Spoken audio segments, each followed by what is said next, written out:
We are recording. Cool. So, we have our next session after some exciting things happened in our last Curse of Strahd game. But before we get into our recap, why don't we learn who's at the table? Let's get some recaps on characters and maybe some insights into their lore.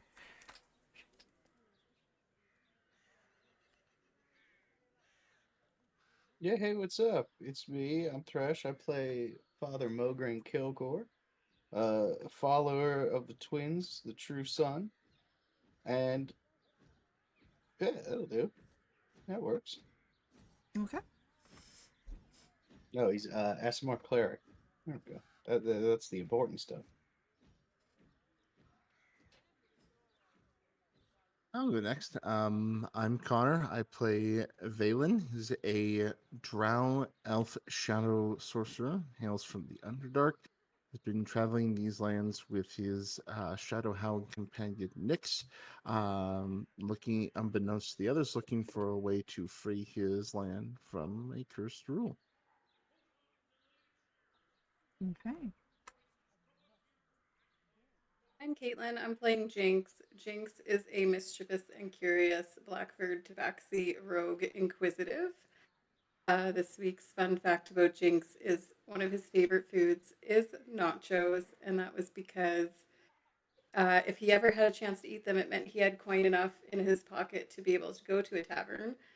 But he also just really likes that the chips are shaped like triangles, Yeah. and triangles is his favorite shape, and I think isosceles would be his favorite because it's fun to say. And that's a little sneak peek into Jinx's thought processes. Beautiful, beautiful. Alrighty. Then, with that, let's dive into our session where you guys left off having had dinner with one lady, Fiona Watcher, and we're given a very interesting proposition, um, one that you ultimately refused, and she uh, accepted your answer, and then you were escorted out of her estate. And we're making your way to the Blue Water Inn as you've got a friend there that's perhaps waiting for you there. But it's also where you've been Yeah. resting. Yeah. So, as you return in the evening, having had dinner out, it's starting to see some of the peak uh, activities here in this tavern. But as you return, uh, what would you like to do, adventurers?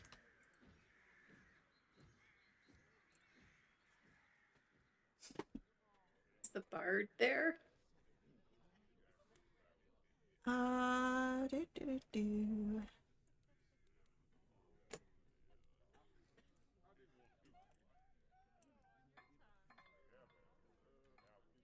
Yes, you would see the bard present.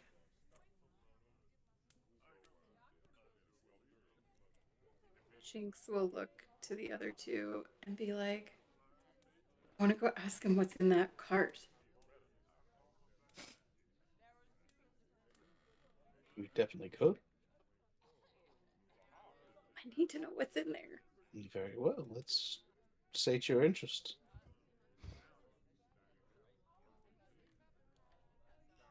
Jinx will walk over to the bard. Is he playing or yeah, He's is not he playing or does currently. he recite poetry? I can't remember. He recites poetry. Okay. But he is not currently in the middle of a performance. So it does look like he just finished something. As when you approach him, he is taking a hefty drink out of his tankard.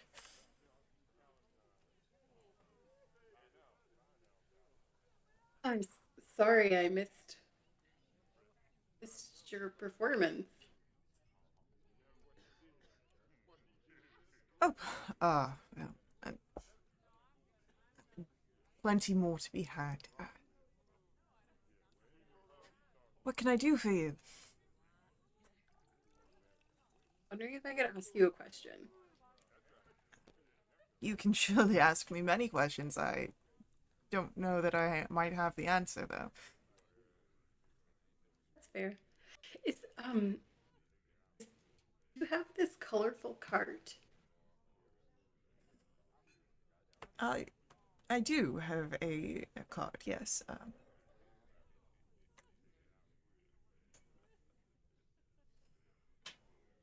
What's in there? I felt like there was something in there. Oh, just some items from the carnival I used to be a ringmaster of. Nothing of much import these days. Can I insight check him? Yeah, roll me an insight check. Because it kind of sounds like there's objects in it and not a creature that growls and scratches the sides. It's a 19. Okay.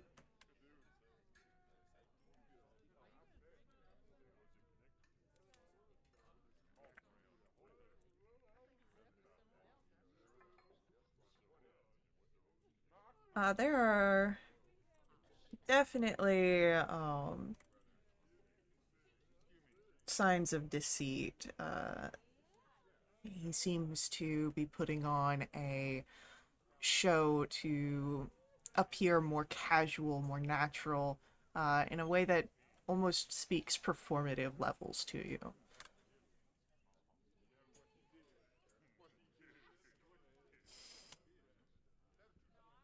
I hope all your belongings are okay because I think an animal got in there. Well, thank you for an alert. I don't know that I would have gotten one from someone else, so I will make sure to look into that.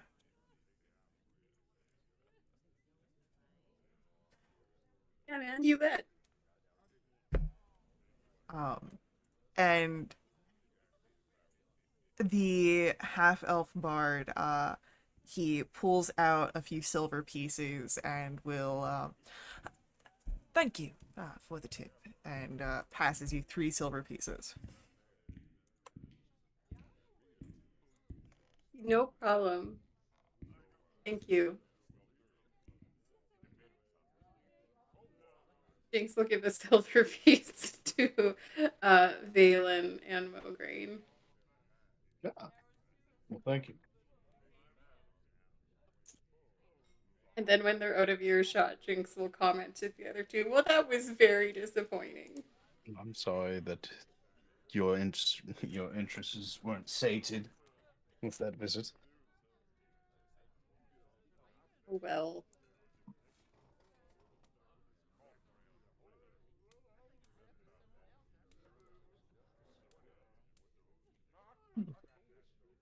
I mean, you learned a little bit. You learned that he's lying about something, so Mhm. Maybe he doesn't have a super cool monkey either. He's lying about that too.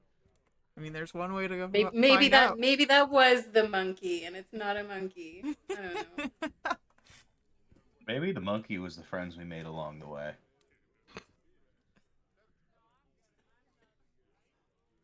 So, uh, what would you like to do from here? Do you partake in any wolf steak this evening, or do you stick to bread and beet soup?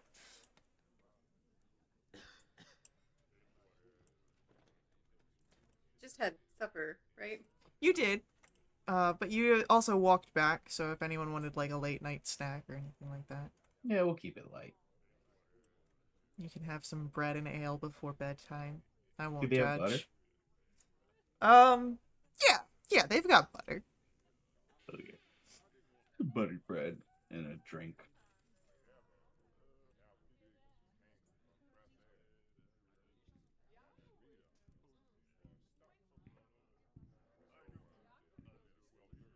Should we all have at least one silver burning a hole in our pocket?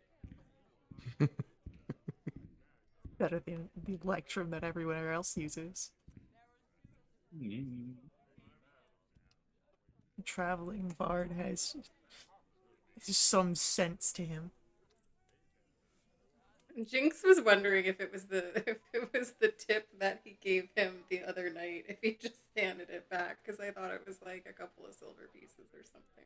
Potentially.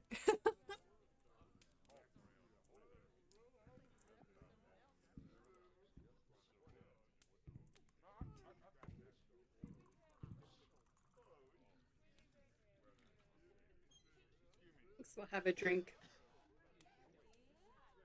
of some kind. Yeah. They've got their diminishing wines, so there's only so much that they can offer.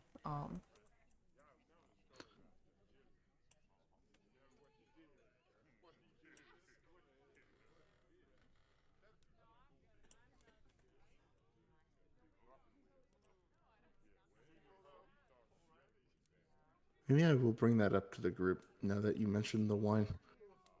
I almost completely forgot about that conversation with Danica when we first arrived. I will make a passing mention of their their wine shortages.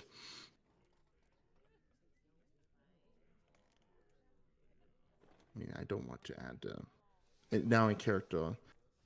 I don't want to add more work to our plate, but I think they'd be grateful if we could find it. I remember them saying it was somewhere on the outside of town. Yeah.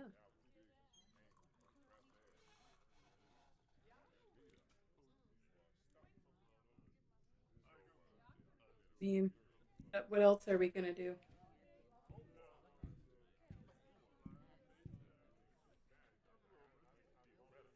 Now I wish I did keep notes of what we've done because I forgot exactly where she said it was. It's to the west past Valaki.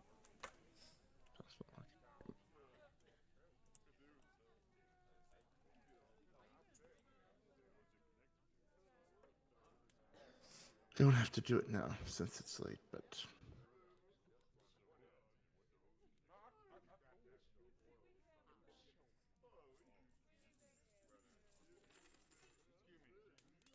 and you would see Valen sneak a piece of bread to Nyx.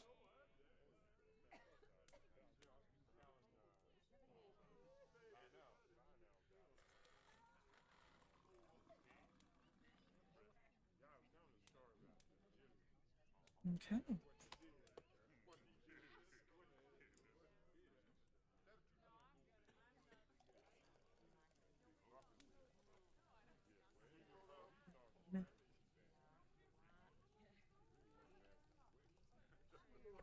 If there is nothing else you wish to do after your bread and drink, you are able to retire to the rooms that you are keeping, and you would see Irina there with a small book in her hands.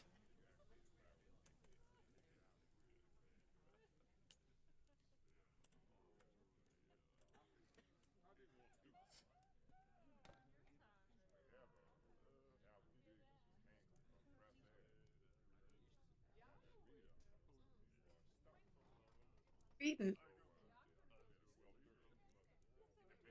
Oh, stories, mainly. Children's ones. They were something my father would read to me when I was younger. Cautionary tales of Strahd and other creatures that haunt these lands.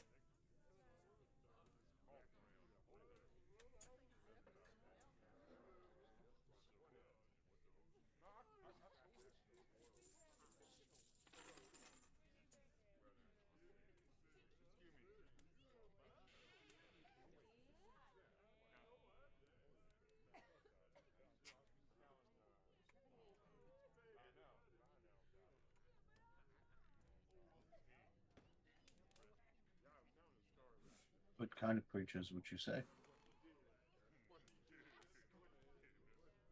They are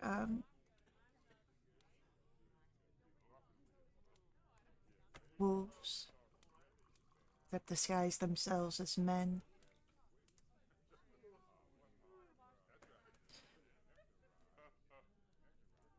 There are ghosts, wraiths that haunt the grounds, other creatures that do not rest as they should.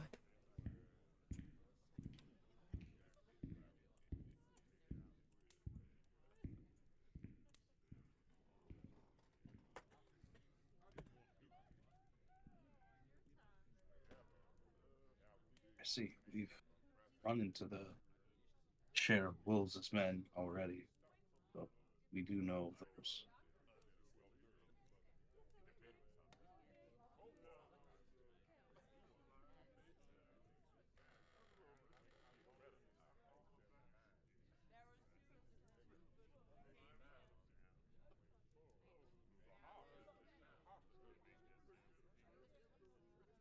Well, I am glad that you survived such an encounter. There are others that cannot boast the same.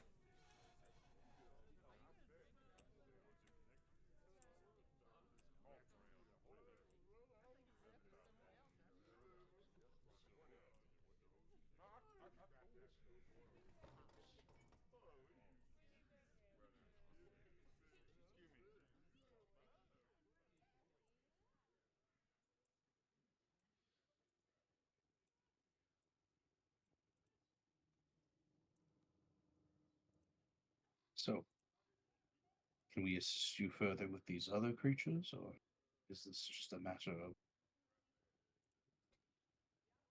It is not anything that could provide you viable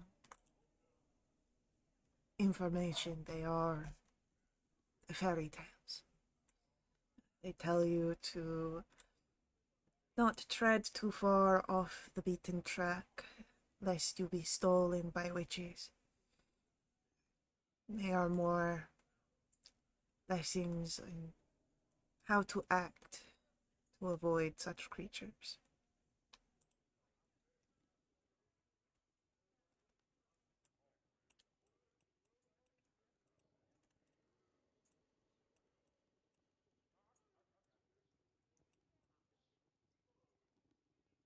What do they say of Strahd? They say many things of him. They speak of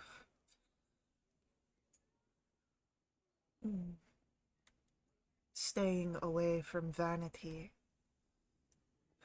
for Strahd desires beautiful things and will steal you away. They speak of ire brought on by the devil that rages like a storm. They speak of the ability he has to change his own shape and the many masks he wears to gain your trust.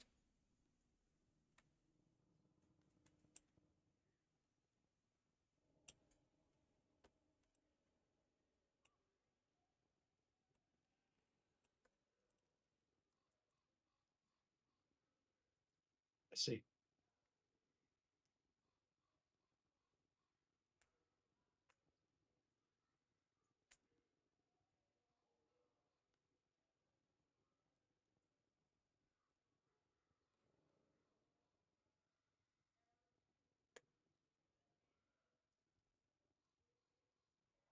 It is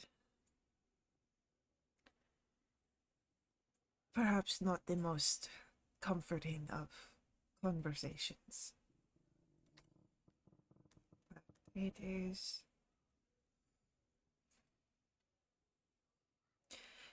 like a yearning in me, this desire for my childhood. Perhaps I am still grieving my father.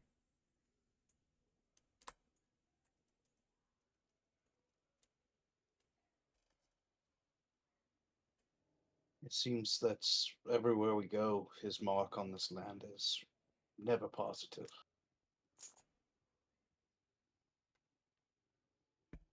It would be in our best interest to act against something of that caliber.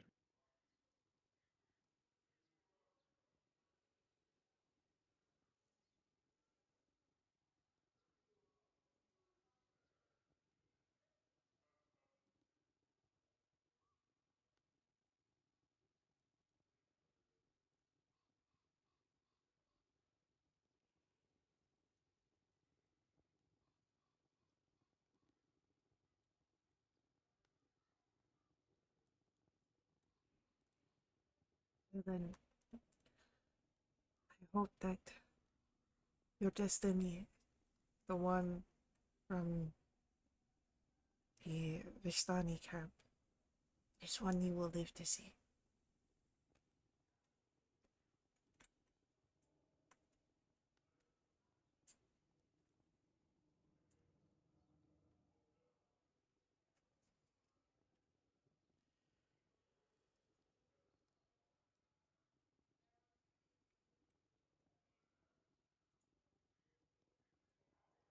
With that, Irena will sort of close the book and tuck it into her bags.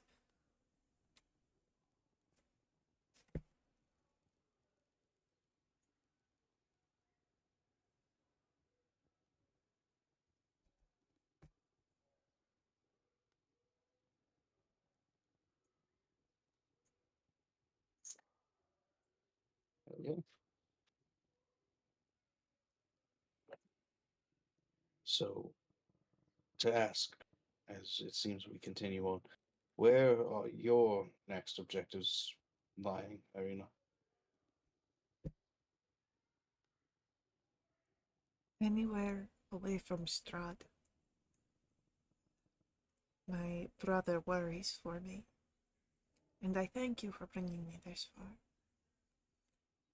Perhaps I will stay here until who knows what.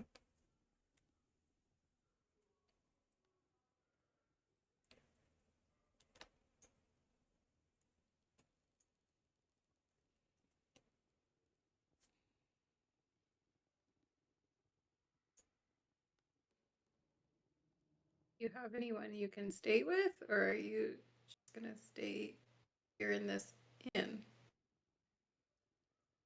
The only person I have left is my brother.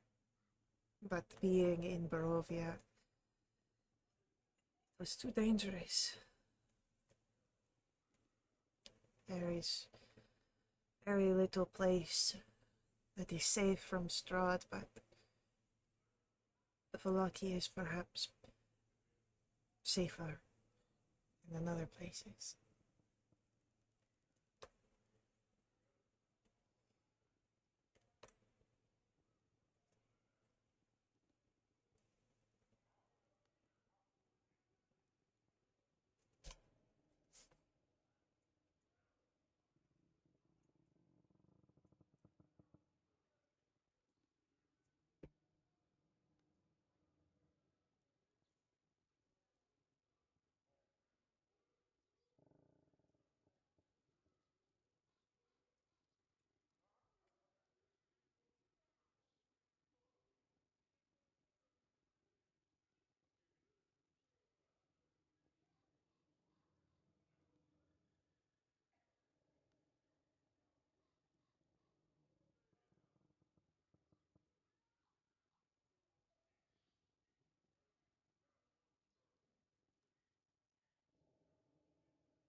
I have an unrelated question to what we were just talking about.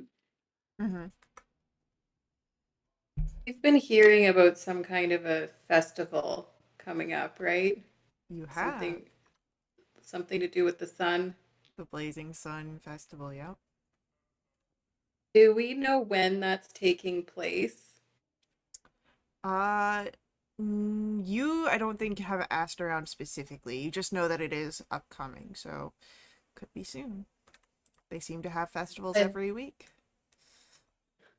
didn't know if we saw any flyers up or something saying Um, a the day. flyers that you would have seen, I don't think have posted a day, just that it's happening. Hmm.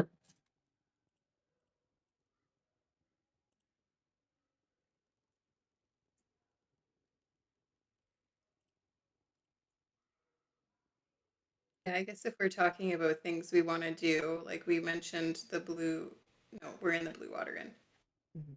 winery, potentially going there and seeing why the deliveries have stopped. But Jinx would ask Mograine if he's interested in seeing what that Sun Festival is all about.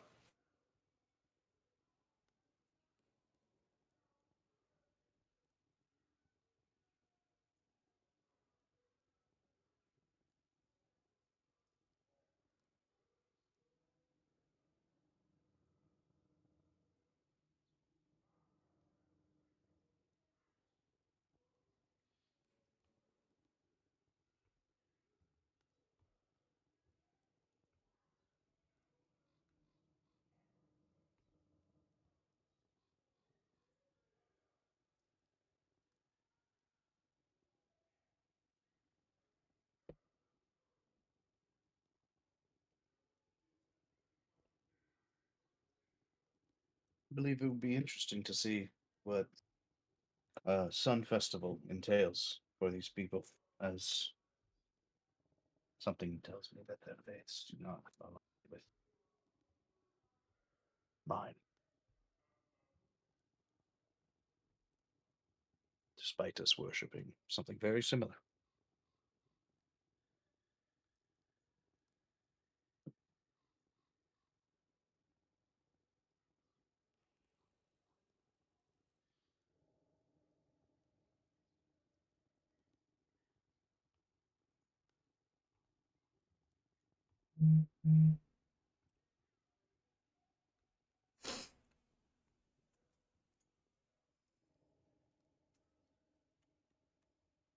Okay.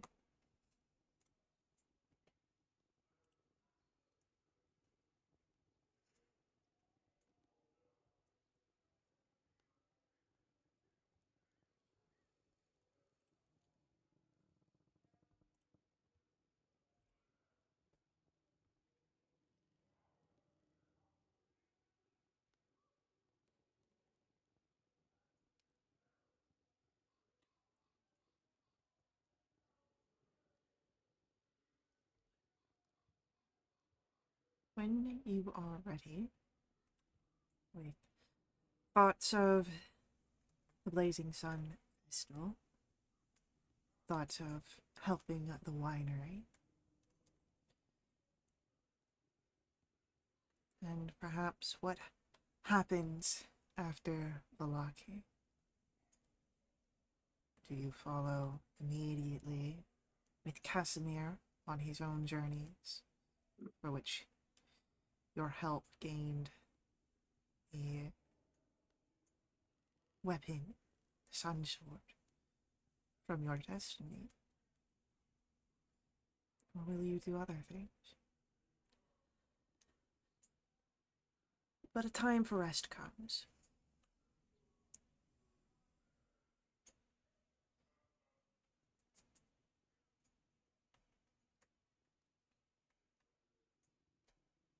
And during your rest, if everyone could please roll for me a d8. A date?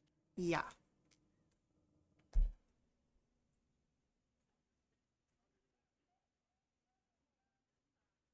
Oh, same as these, Valen.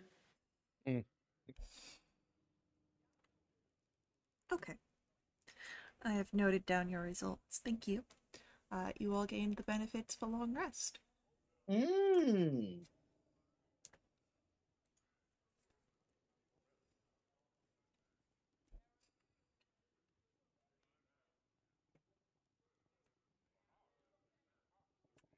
When you wake up in the next morning, it is to the sound of rumbling thunder outside.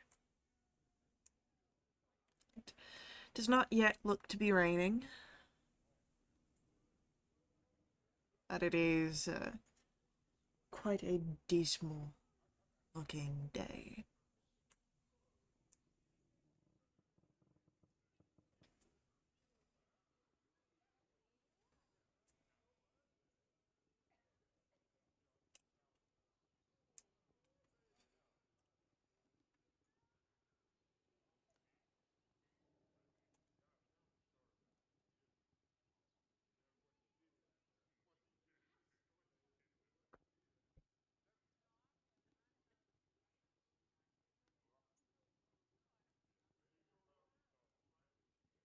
When Anything? Oh, Jinx wakes up, can he check for signs of that sigil near his where he was sleeping? you can check for signs of that sigil, Jinx, and you don't see anything. Okay.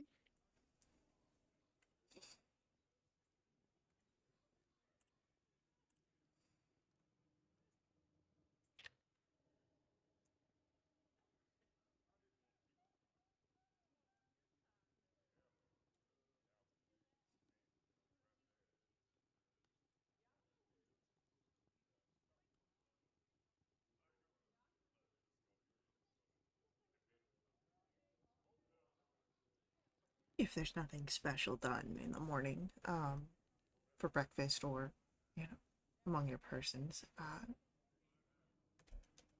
when you head out onto the streets. Well, actually, you know what? Before that, I'm going to see if I can do a quick pop out and see if that might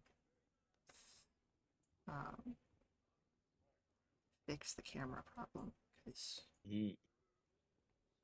if that's a me thing, so I'm gonna drop this real quick and then restart it and then see if Oh, we can good. fix that.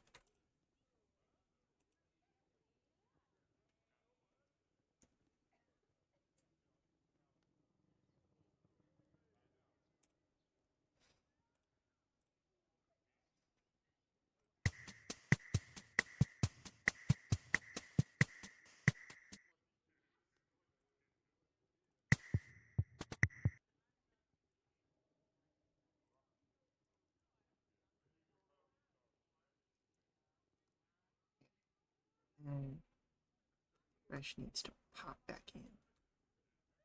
Oh, hey, look, your camera's moving around. I can see you. Woo! Alright. Now someone yell at Thresh to get back in here.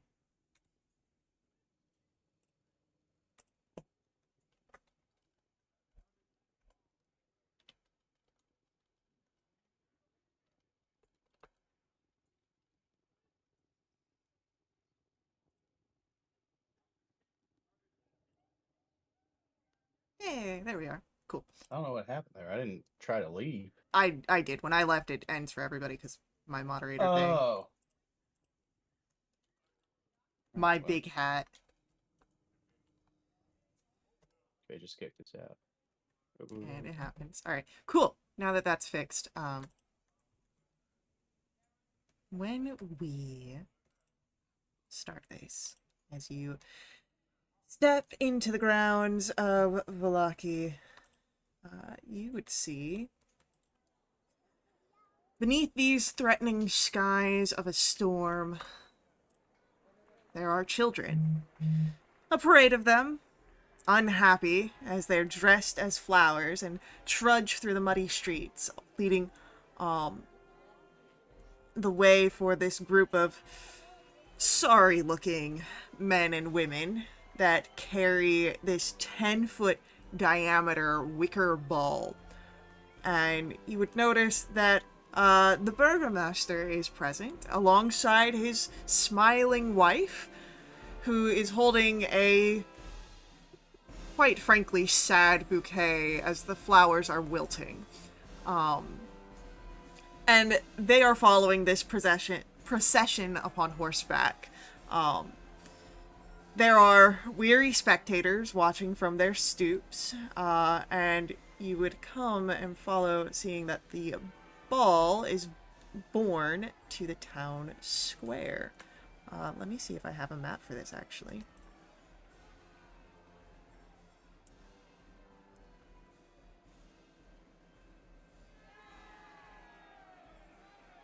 Do, do, do, do. This is so sad, Jinx is gonna mutter. Leave them be. I'm sure they're trying their best. I know, that's what makes it sad. Mograine will nod in the background. Agree. Alright, okay. I think this is the one that I've got already loaded in.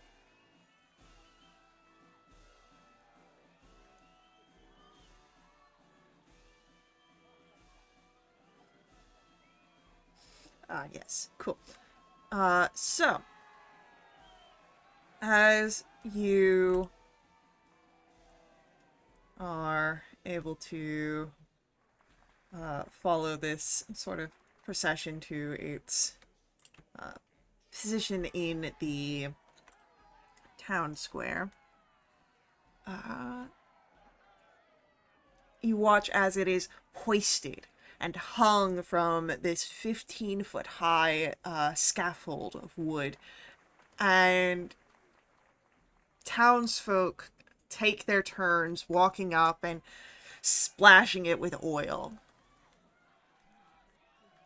And as the burgomaster, with his torch, is set to light the blazing sun into forth,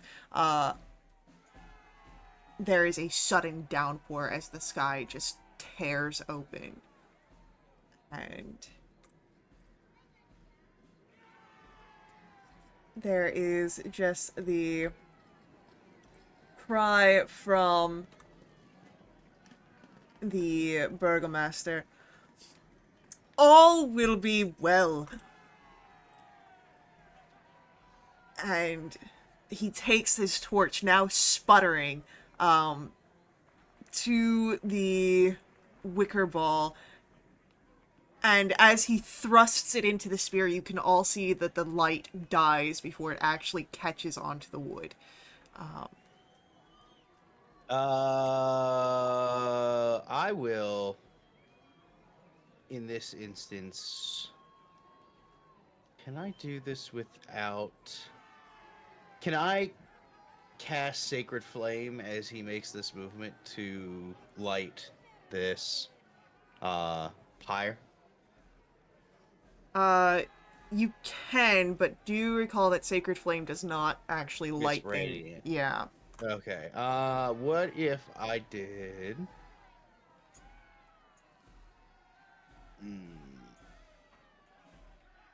This is worth it. I will get closer and cast Burning Hands. Alrighty. If that works for you. Yeah. In the sort of moments as you're making your steps forward after this situation, there is a laugh that rings out from the crowd. You can see it comes from one of the guards. And as the burgomaster's face turns this bright red, it's when you're able to step up, Mograine, and cast your flames onto the sun. This effigy, and as it bursts into fire, the burgomaster gains a little bit more composure and smiles. And, "As I said, all will be well. God do deal with that situation while I thank our figure. And he turns to you, Mograine. You who have helped our festival, and the fires being fueled by the oil are actually somewhat present, but they are like, this is like a downpour. Like, they are fighting for their lives to stay Right. aflame. And people are starting to like duck under awnings, take cover from the rain. But the burgomaster's out here getting soaked to put on a good show of faith. Good man. So, who might I thank for the quick thinking in our festival times? Someone who takes importance in the worship of the sun. That is all.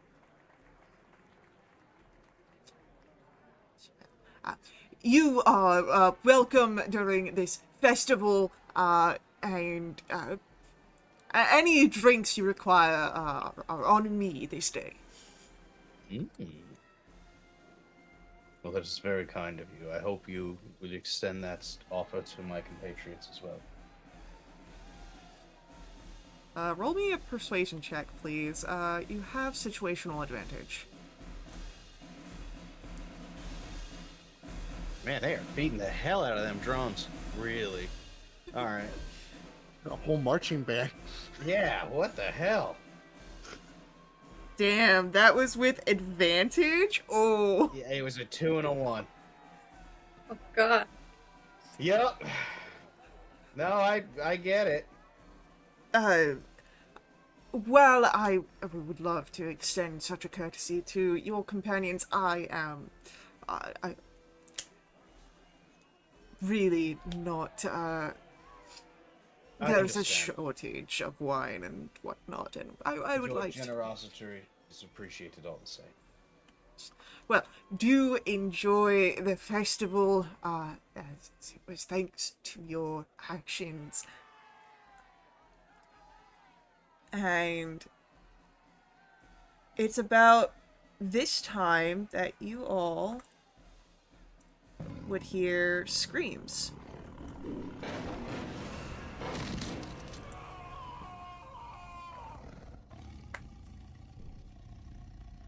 And Doesn't sound very good. the rest of the town is quick to react to this as well, and you would see a young man, come forth to the burgomaster, and you would notice that one of his arms is disfigured, looks devilish almost, as he will whisper into the ear of the burgomaster, who nods and whispers back. And if anyone would like to roll for me a perception check.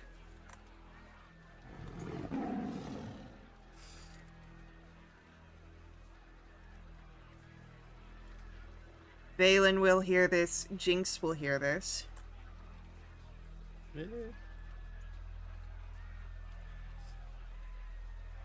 So it is Valen and Jinx that will hear this.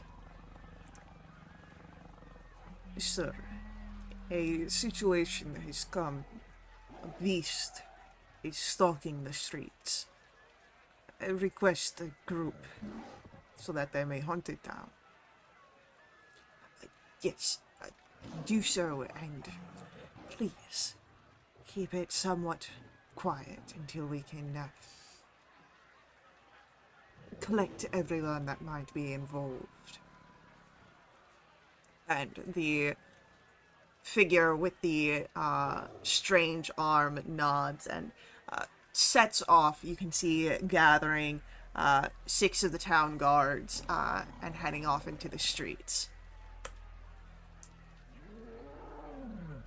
Have we heard what? No, like, have we heard the beast at this point?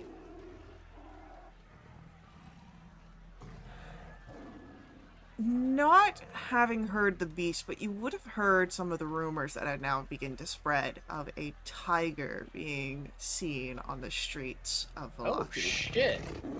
I'm just wondering if this is what was in the cart.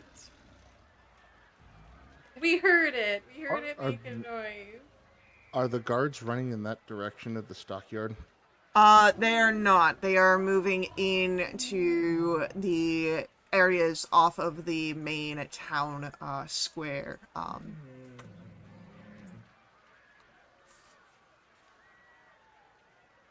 It's a damn jungle cat.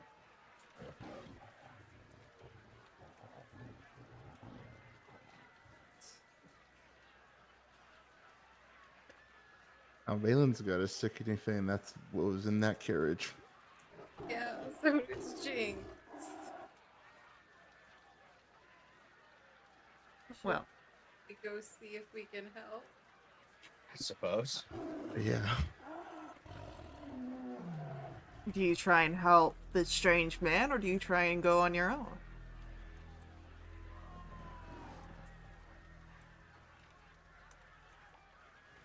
Wouldn't you like to? Yes, I would. I'm down to help the strange man at the very least. I feel like that's a good place to start.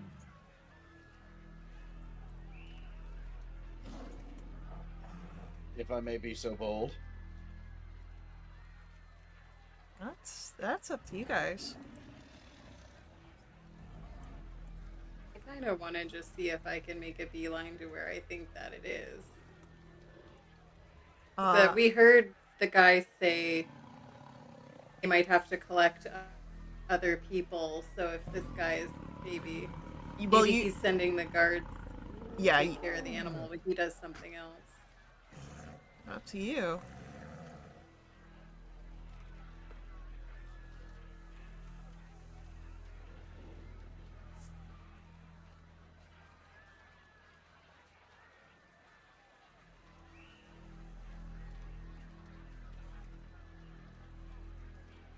Jinx scans the crowd quickly. Can he see the bard anywhere?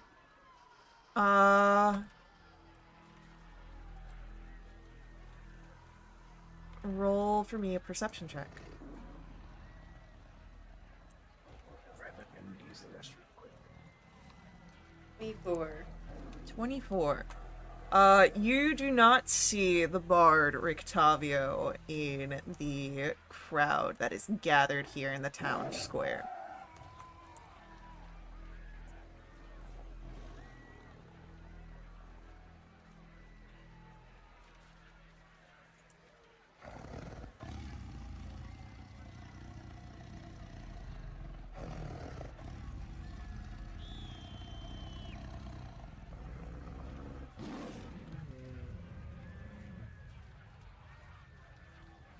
But you can always try to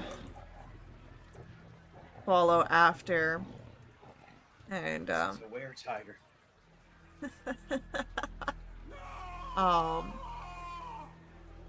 you can always try and follow after, see if you can place where this creature is.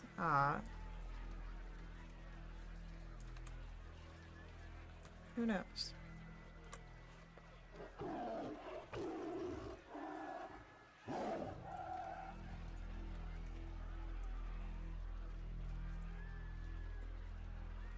I'd like to try and find it.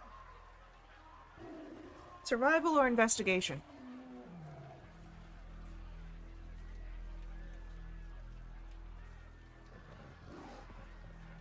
That's at 11. Investigation. I'll try a survival check. I'll give one a go. Oh God.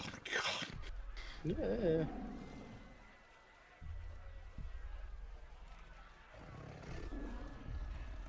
So that's going to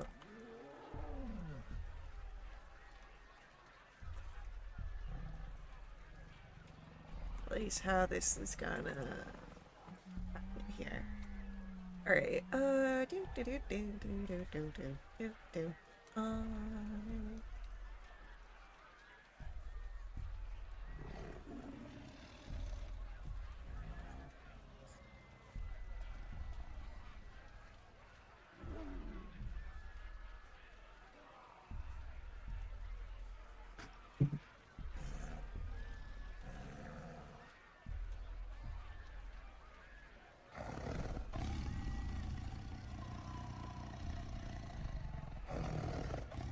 Alrighty.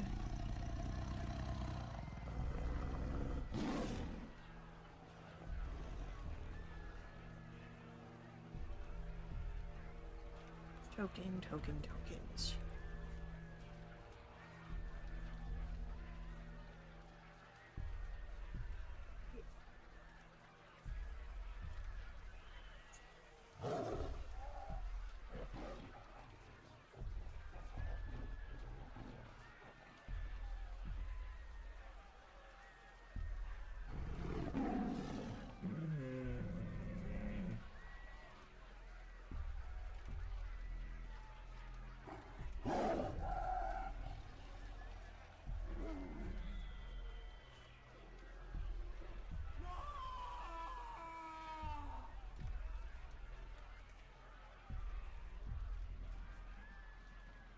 Oh my goodness.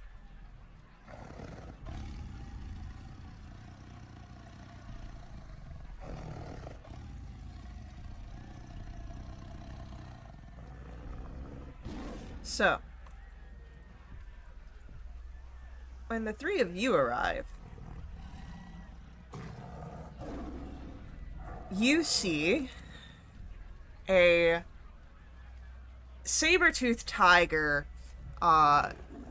low to the ground, and the strange man with a fiendish arm and 6 guards of the town with their weapons drawn and pointed at the creature. It very much seems a hostile situation that you are walking up on.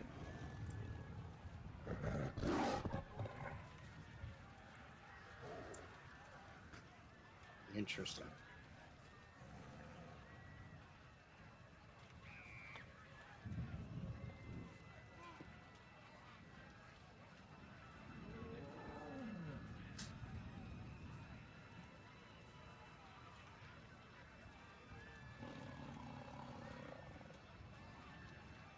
I suppose telling the tiger to stop is not going to do much for us.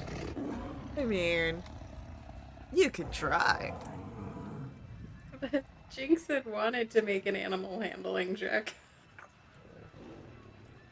Well, situation's kind of a little tense here. But perhaps you could do something.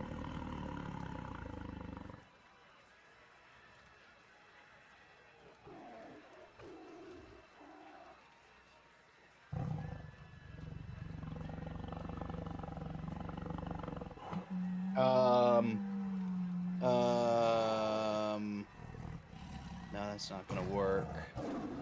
I will. Does command work on tigers? It's a creature. I will cast command on the tiger, and I will say, I'm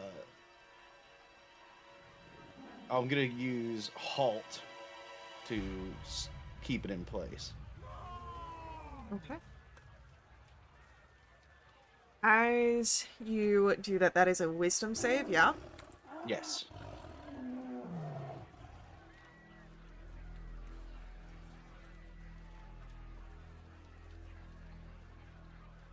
Well, it fails the save, meaning that it does halt.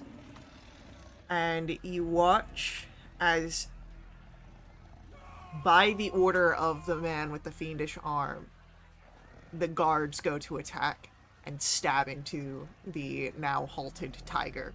Oh shit. Well. Would we like to roll initiatives?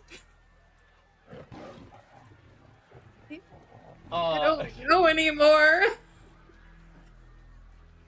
I mean, I didn't want the tiger to die, but it looks like they got it No. under control. So I if they mean, got it, then they're gonna handle it themselves. you could stop them and try to stop them from killing the tiger, but they seem to set on handling the situation. Jesus. I'm his fan. I like to put people in impossible situations. How are we feeling? Do we want to stop them from killing this tiger? I mean, I yes, would very ideally. much like to stop them from killing this tiger. All right. Well, let's. Yeah, I guess that means we're rolling initiative. All right, let's roll initiative. That's not a great initiative. Yeah, they might kill this tiger before we get a chance to stop him. It's no good.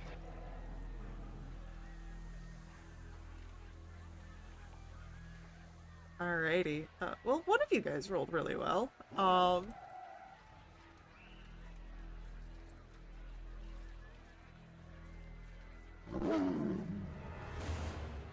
So, guard number A is gonna go first and steps in with their spear, and is gonna make a nice little jab at our tiger. But that is an absolute miss, as Valen, we come to your turn. Oh boy. I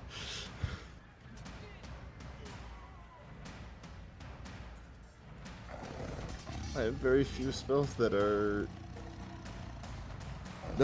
non-lethal. Oh, wait. How far away is everybody at the start of combat? Essentially where you guys are at on the map. Oh, I gotta direct my map a little bit. Okay. Oh, we're down there. Okay.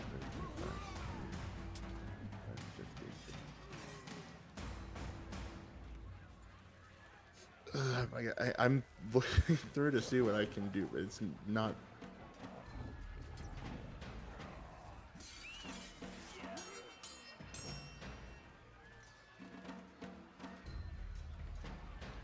Well, let's try and get their attention off the tire.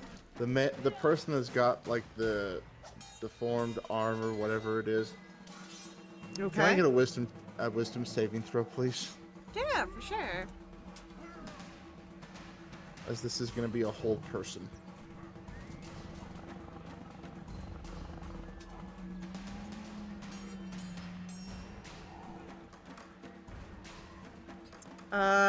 Yeah, he's gonna fail.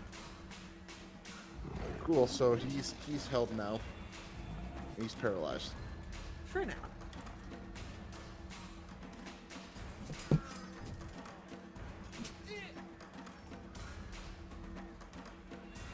And that's a concentration spell, yeah?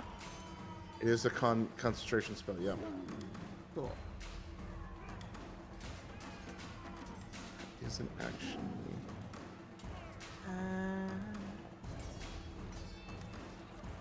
We'll do purple for paralyzed. Nice little word association.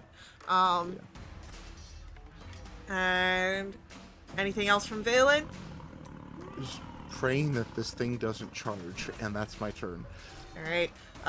Guard B is going to take a stab at the tiger. And misses. And as our tiger's turn comes up, having already halted before this, just gonna try and swipe out at the guards that are surrounding it.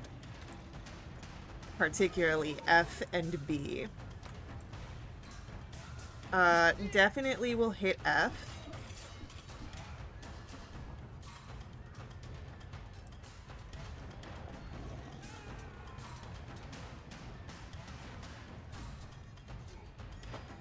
And will hit B as well.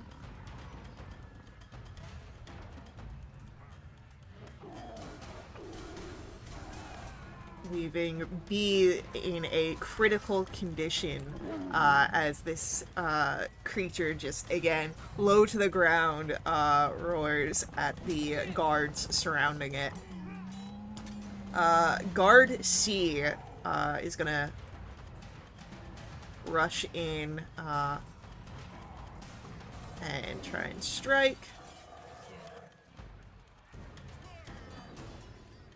And is gonna miss. D is gonna notice that something's going wrong here with the leader of their group and sort of stands there and is gonna try and help going on here, shaking. Won't do much. Our fiendish armed figure can do nothing with the paralysis going on, but can make the wisdom save at the end of the turn, yeah? Yes, that's right. And is still paralyzed. As Jinx, we come to your turn. Jinx is horrified, and he's gonna yell, "Stop!" And then he runs up. 2, 3, 4, 5, 6. I see the bard now. You would see the bard now, and you would notice that he's trying to get the attention of the tiger. Like, try and lure it closer to him. Okay, I'm gonna look at the tiger. And I'm gonna, it's probably not gonna do anything, but this is what Jinx would do. Jinx would talk to it in Sylvan and just try and get it to calm down. Okay. And that'll be his action. Okay, let me look at something real quick.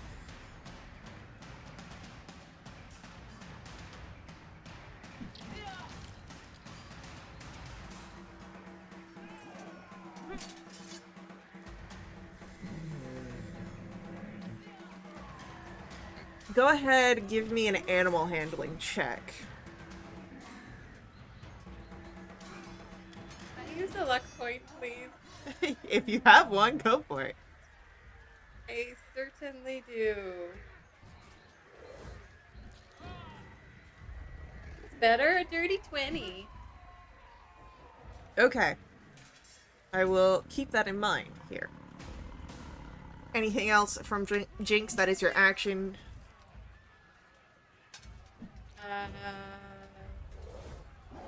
My movement. Yep.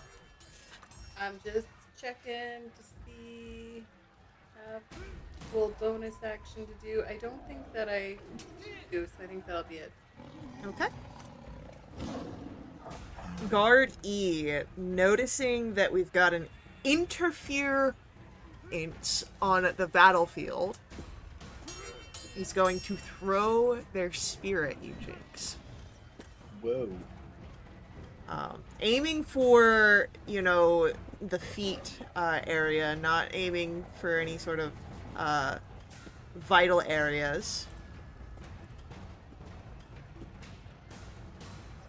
Misses with a 6, so there's a clatter on the ground, but the guard will still call, "Stay back, citizen!"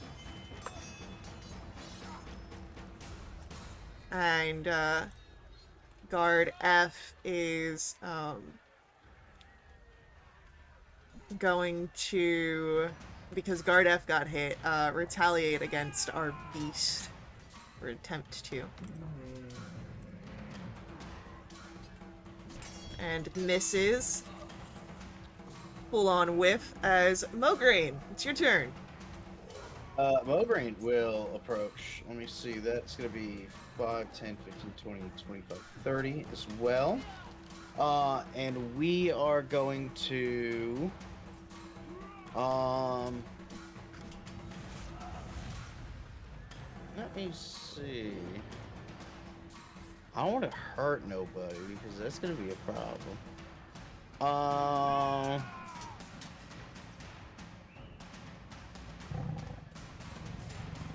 I'll tell you what I'm going to do is I'm going to cast Shield of Faith on the tiger. Okay.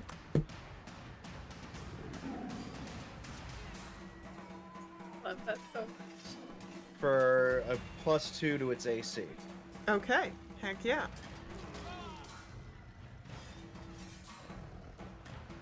Oh, wait. Is this one creature, or is this...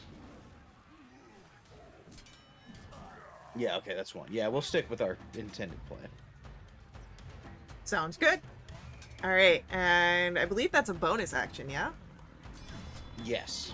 Alright, do you want to do anything with your action? Yes, I'm going to... I will cast Guidance on the Bard, so whatever he's doing, he can do better. Now, let me just double check something here, but I do believe that those are both concentration spells. Guidance is concentration, and Shield of Faith is also constant. You are correct. So I will not be doing that. Instead, I will say, stop this. Let this man do his work. This is his beast. Give me a persuasion roll.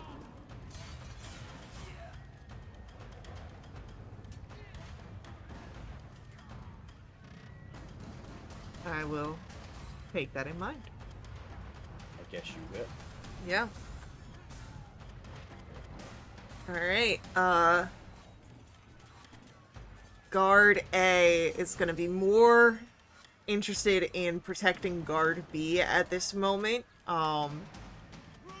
Grabs them under arm, and he's gonna use a disengage action to draw them back away from the tiger.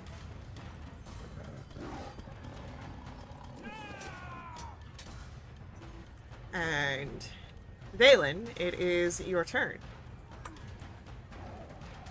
Yeah, let me check something here real quick. Oh, that's a big... Oh, jeez. Trying to see who I can get without covering the tiger.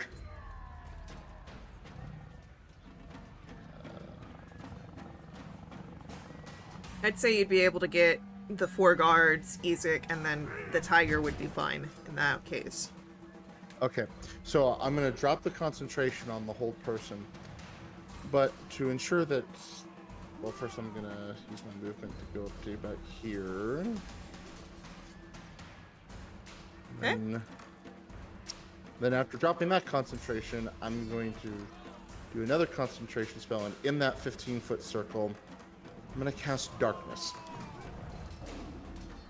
Okay. Yeah, Just need to 15-foot check sphere. Okay, cool. Yeah, so those... Yeah, so they don't interfere. So they would have to move closer to the tiger, essentially. If they want to do anything. Okay. Alright, and I'll keep my concentration on that, and that's my turn.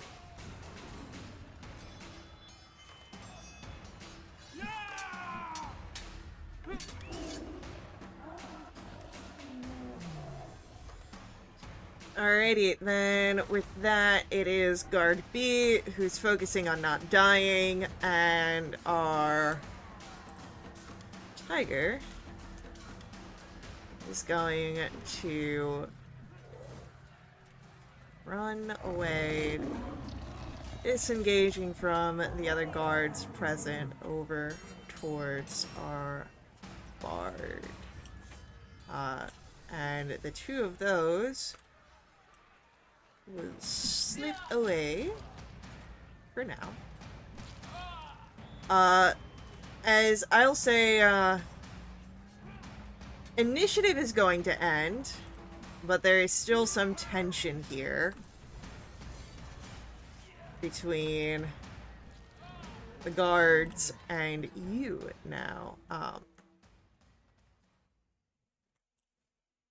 And one of the guards is going to step forward and... Why did you do that? We had the situation under control.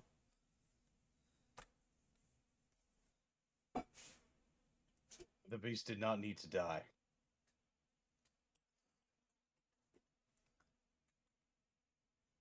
It was a Why threat. did you throw?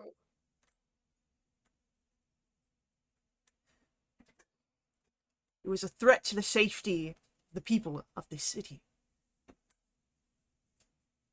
I agree. However, it did not need to die.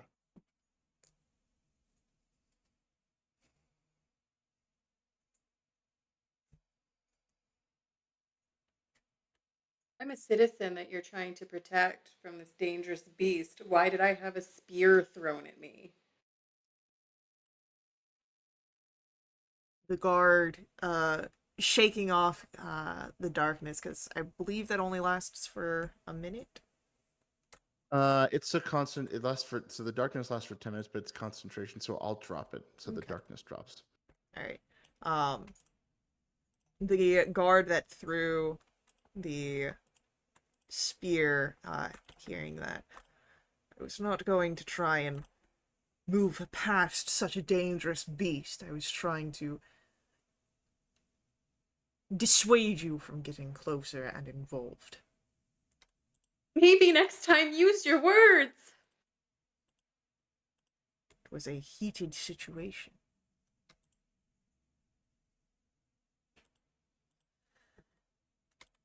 The man with the disfigured arm, fuming, you can see his nostrils flaring, steps forward. Who are you to step in and say what should and should not happen within Valaki's walls?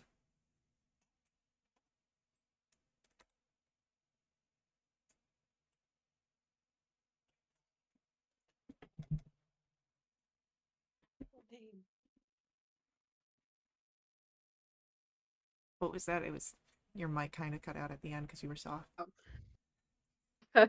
I said we need a cool name, but we don't have one. Oh no! Group homework assignment.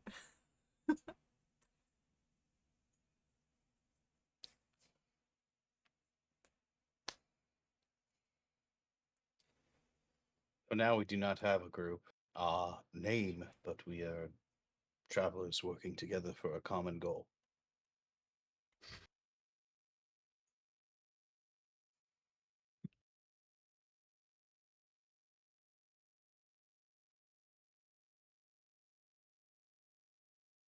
Next time, I suggest outsiders that you stick to the enchantment of festivals.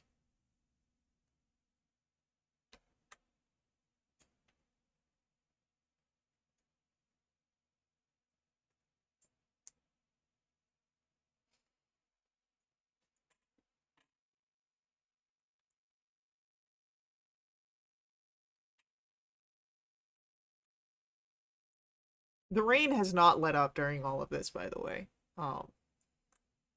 Yeah, that makes sense. So, Thanks for that. did I have a nice, blocky rainstorm? Probably not. But,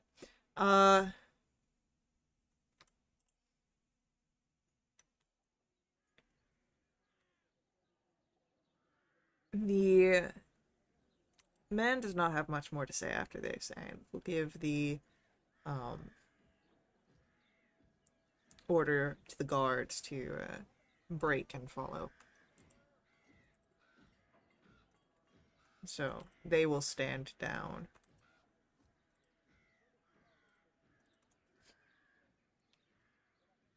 This is low key wondering because he's the only one that got attacked. So he's low key wondering if he got attacked because he kind of resembles a cat. He's also a cat. Their kin. Get them! That's profiling. That's messed up. Yeah.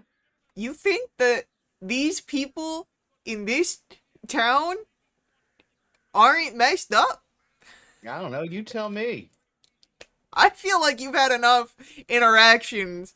They don't let Vistani in the city at all.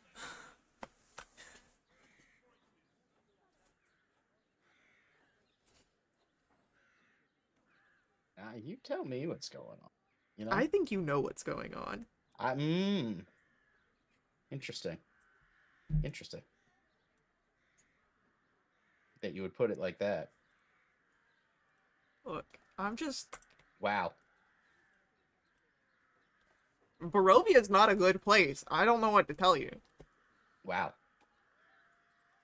This is your world. It's not though. You're telling the story. It's a land of political horrors. Uh, well, now that the crisis has been averted and the tiger's alive and the bard has the tiger, I'm assuming. I mean, you saw the direction that he went off in, which was the direction towards the stockyard. Perhaps we should go check in with them. Yeah, I want to know what the hell he was doing with the saber-toothed tiger in the first place. Like, Valen's mad now. What did he do? Like let it out for a walk and it got away? What was he doing? Who knows?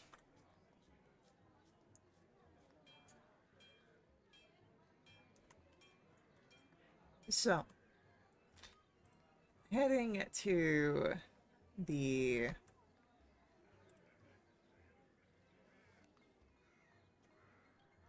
stockyard.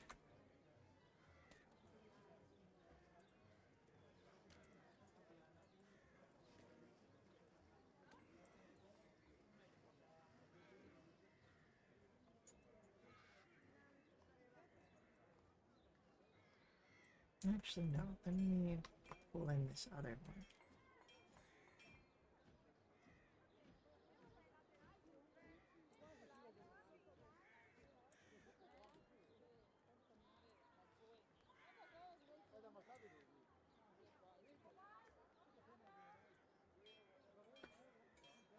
So as you make it to the stockyard and as you see the wagon,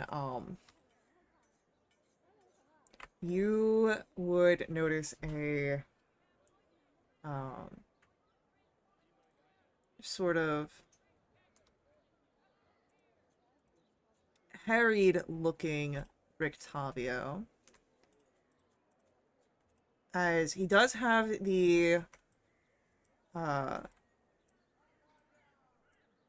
saber-toothed tiger nearby. Seems a little calmer next to him than how you had seen originally, as he is pushing his cart back standing, and you would notice that there is a tear in the side as if something broke outwards.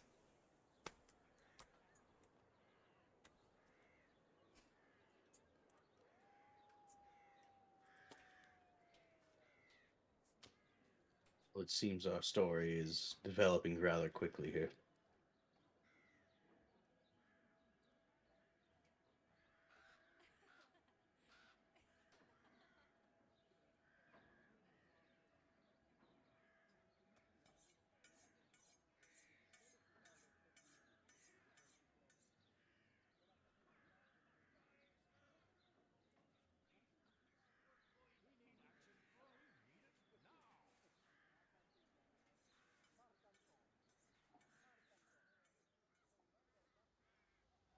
So as you see him right his cart and try and get the tiger back in, do you alert your presence in any sort of way?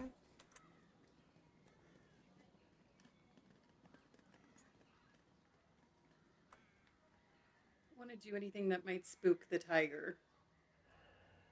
Run out. Bark! Bark! Bark! Bark! Get them dogs out.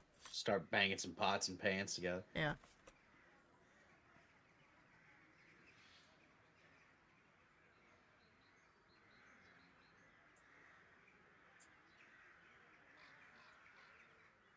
I think we could just approach lightly and casually.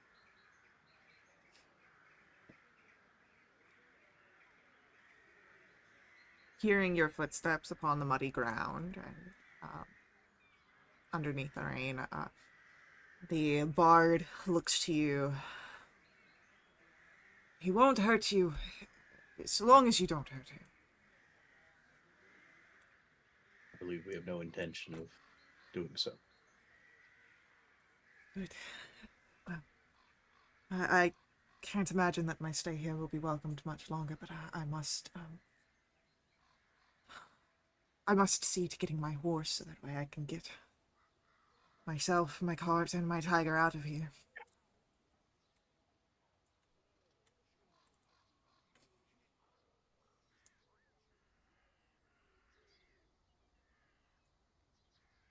Why do you have a tiger?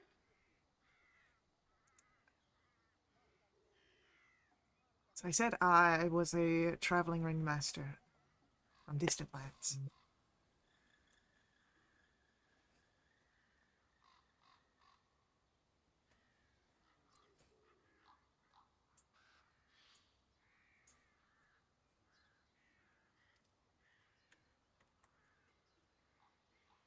I want to insight check that. Roll an insight check. Yeah. I mean, it checks out. You've heard what Jinx has shared before.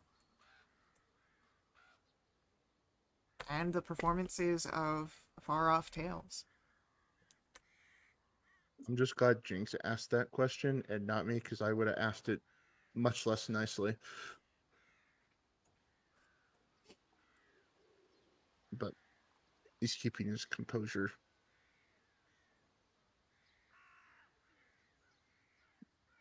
Being cooped up in a cart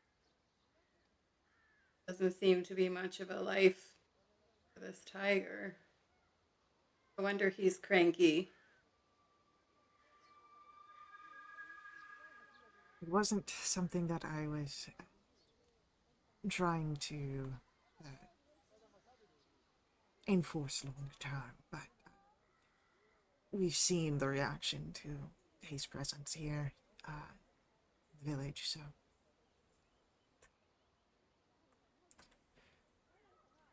It's more for, I couldn't bring my monkey to an inn. I doubt I could bring my tiger. That's reasonable thinking. Have your monkey? Where is your monkey? I gave him to a gentleman who runs a toy shop in town.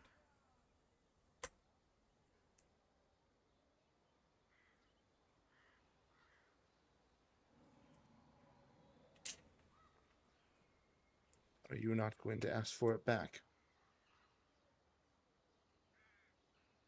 Not, the man seemed like he needs a friend.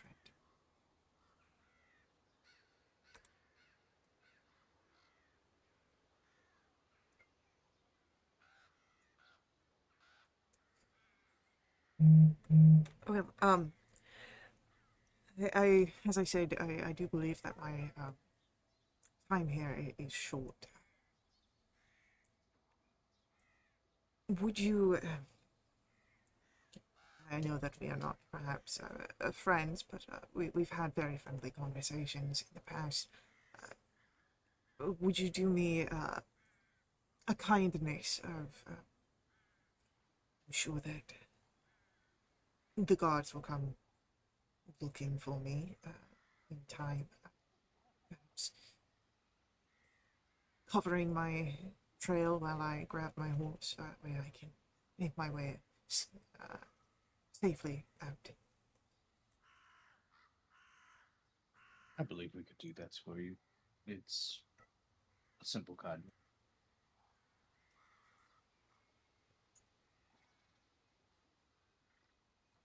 Where will you go? There is an old tower to the west of here. I saw it on my travels. I plan to perhaps lie low there.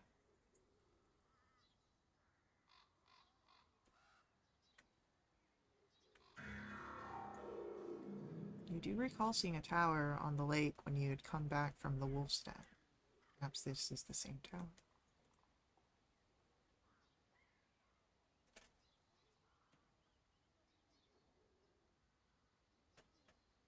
The tiger, is he just gonna stay cooped up forever?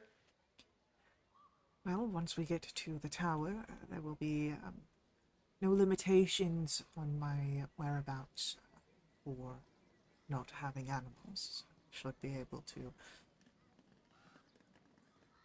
perhaps not roam wildly, but stay to the grounds.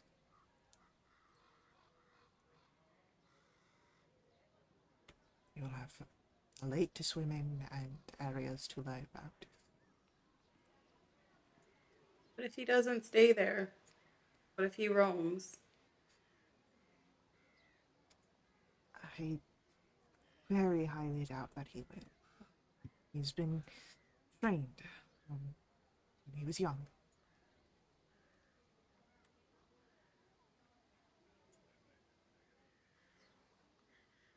Insight check this guy. Is he gonna be a good cat dad? Roll an insight check.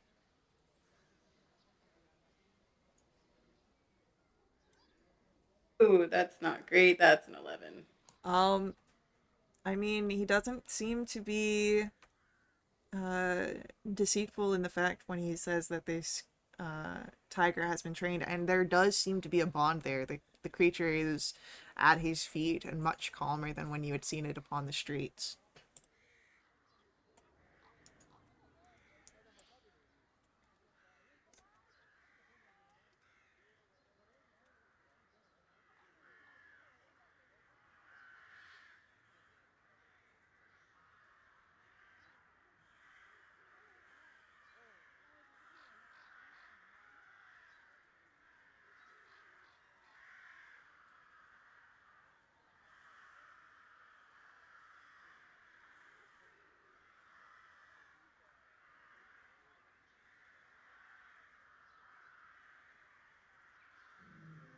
So,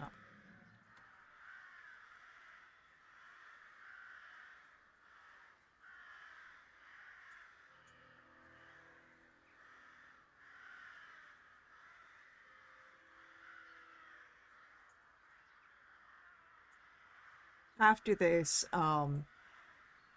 setting the cart right and then taking off his cloak, his jacket, to cover the hole and sort of tack it up, Rictavio will move through the streets towards the Blue Water Inn to perhaps grab his horse. Um, and it is not but a few moments after he leaves that you hear the sounds of guard uh, footfalls in the mud and rain coming closer towards the stockyard.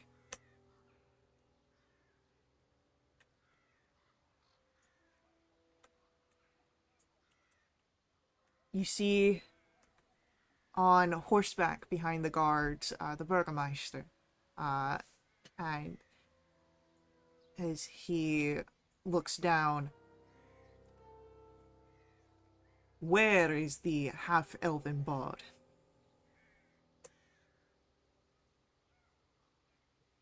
I believe he's taken off.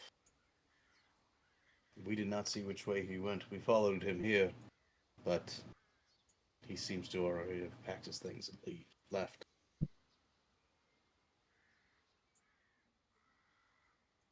Sees the card he gives to the guards, see what might be left behind.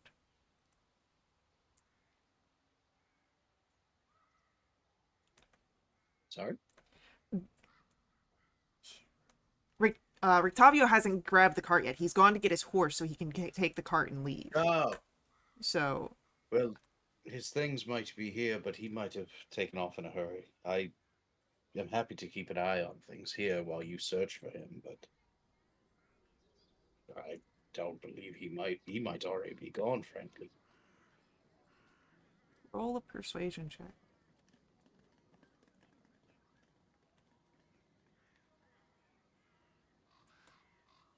Mm.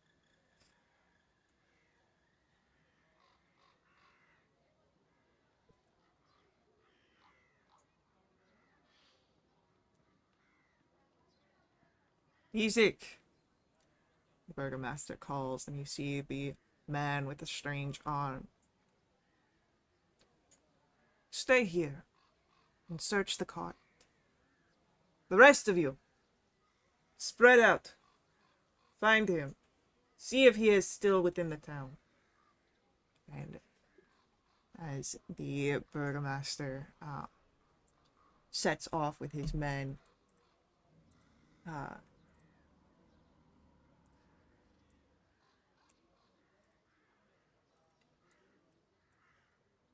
you are left with a strange, fiendish figure.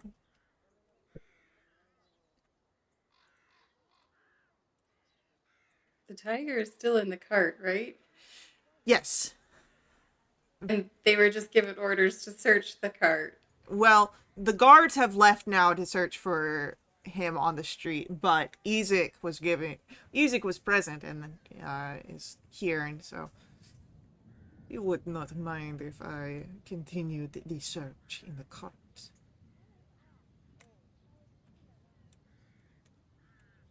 Since you were so proactive in our last engagement. Would there be such a need? Just because the criminal has fled, there may still be information to be gained from his cart. Journals, perhaps, plans on his purpose.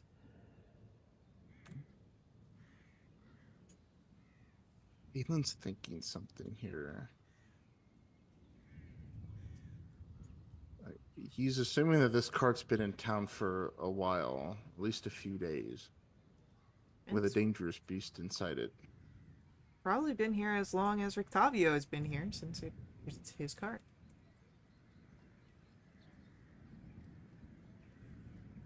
Allegedly.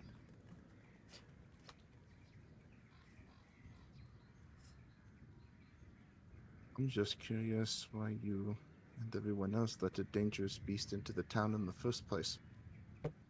As you say that, this figure rushes towards you. Give me either a strength or dexterity save. Whoa, whoa, whoa, whoa. Strength or Escalated dexterity? quickly. Yeah, hey. You know what? It's a valid question. Just because they hurt your feelings doesn't mean you get to charge them out on it. That's an 18. Oh, I wish I had a reaction. And okay. You're able to, as this figure goes to grab hold of you by the collar of your clothes. With that disfigured hand, you're quick enough to move away, really only getting a few fibers singed from the flames you can see that begin to curl around the fingers. And how dare you insinuate that this was something we let happen? As if I would have let that thing live if I knew it was hiding in there.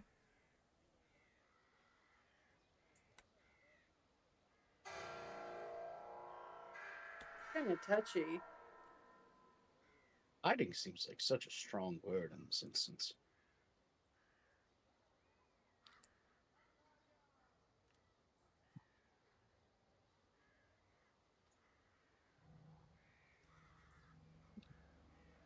Question my commitment to Volaki and its safety again, as he narrows his eyes at you, Vela. And I will show you just how serious I am. I don't doubt that you're serious. But maybe you want to focus more on how that thing got out in the first place. We are doing an investigation, and we know that the bard owns this cart. We know that he paid off the renters for silence. That's why we are trying to apprehend the criminal.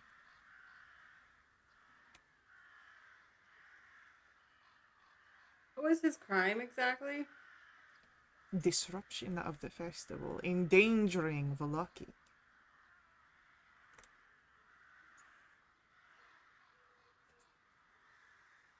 I mean, the rain disrupted the festival too.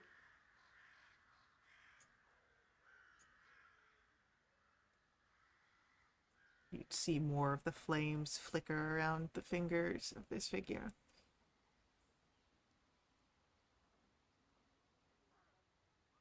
Yes. Perhaps it did. But one of yours was gracious enough to light the fires. However, the screams of those who were terrified of a dangerous beast unleashed upon the streets were a little different than down. I think unleashed is a strong word to use there. Do you have any proof that it was intentional? Why do you believe it was not? Are you a co-conspirator? Trying to cover your companion? I Can we am all? simply being a neutral third party and making observations. You meant? Did I hear right that the side of the cart was like ripped away? It was torn open, but it looked to be more something breaking out rather than something breaking in. Well, I'm not a. Now, this isn't something that's aware to think, because Rictavio Oh, covered it up. Because okay. the tiger's inside again, so The cat's in the bag, so to speak. the cat has been put back into the bag. The bag being a big box, and a cat being a big cat.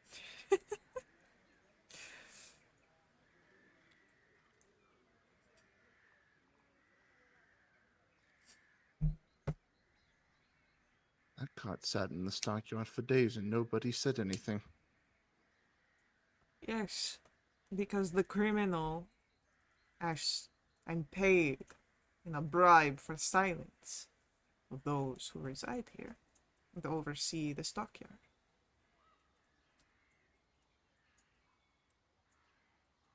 It's like he wasted his money then.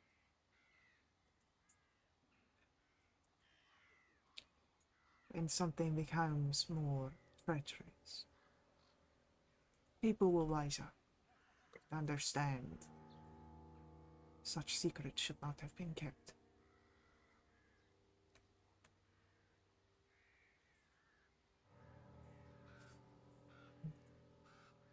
Now, do you allow me to perform my search? Or will you continue this back and forth?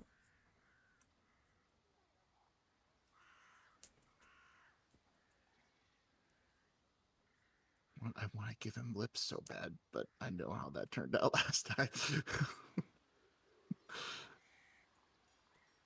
Jinx is trying to push his buttons. See if he slips up and makes a mistake. I mean, if he does it again, you can like knock him out and claim self-defense. I don't know how well that'll work for you Exactly. guys. I'm trying to make him make a mistake so that when we have to kick his ass, we have, plausible Reason and behind it. cause. I don't know that reason and cause will do you much good in a place that sees that disruption of a festival as a high crime It's a regard. moral victory. It would be a moral thing. It's It's the principle of the thing. yeah, it's not for them. It's yeah, I got you. Ah, amazing. I wanted to trip him so bad when he lunged at Valen. Have Valen get sassy again.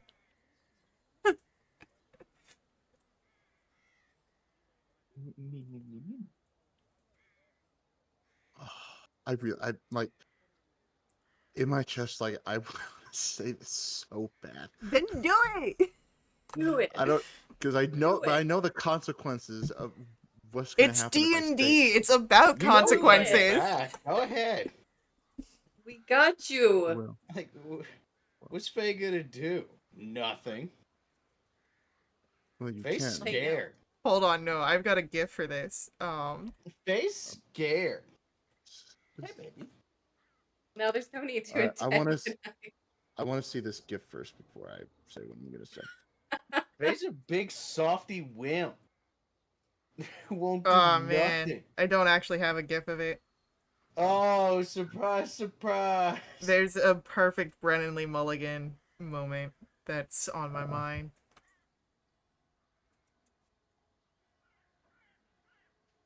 Well, you didn't even know the cot was here in the first place, so what makes you think you'll find anything?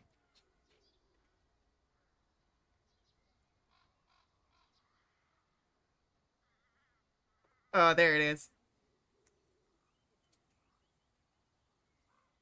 Did it come through? No, it didn't. As his nostrils flare,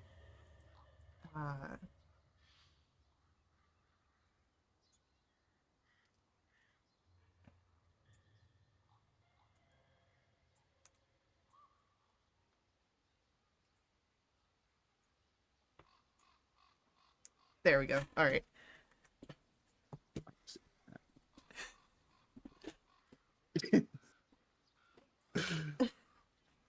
In response to what Faye's gonna do, as Ezek's No, not. no, you're not. No, you're not.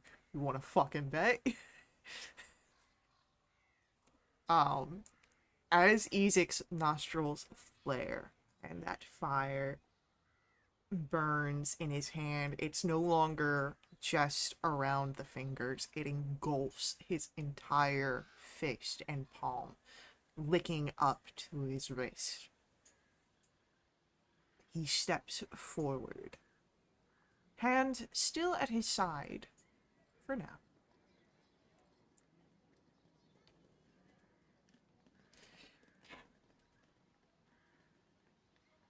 Go ahead. Say that again.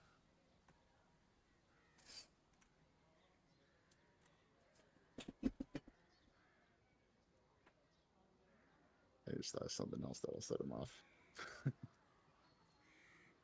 Mogreen's at the ready. He's got With his hand on his Morning Star. saying this with my full chest,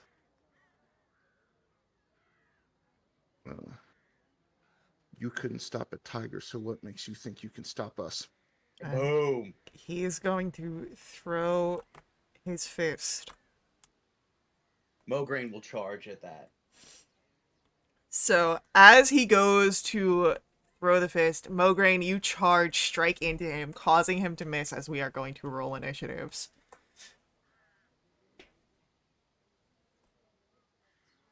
23.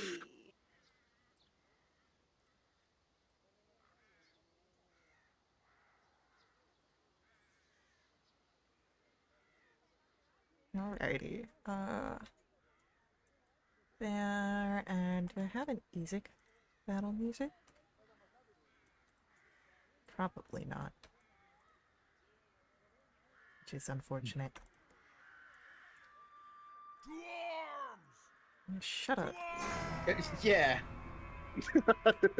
I don't need Tell that. tell that loser to go home.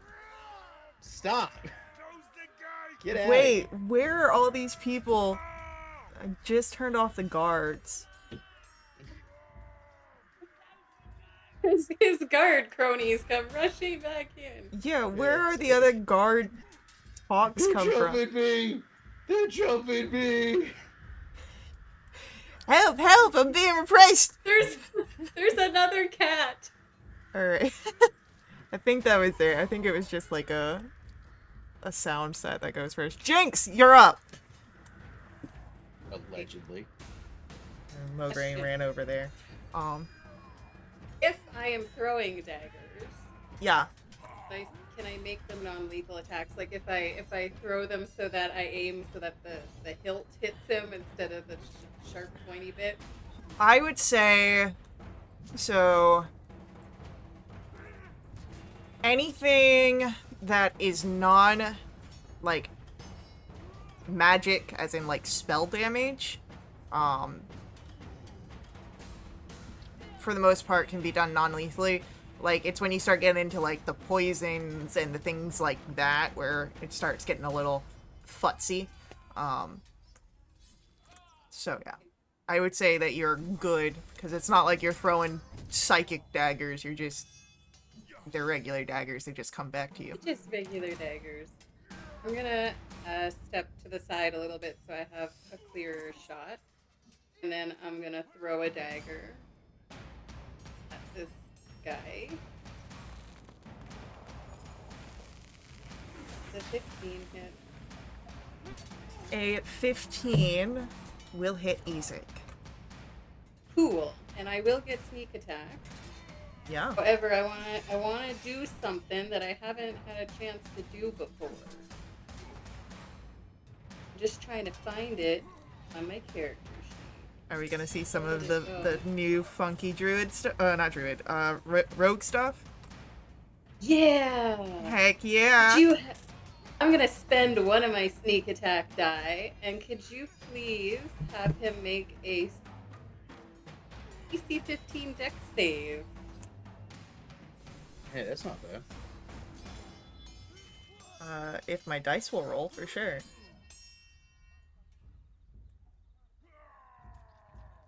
Oh my god, are you gonna do this again to me, D&D Beyond? It looks like it will. Hold on.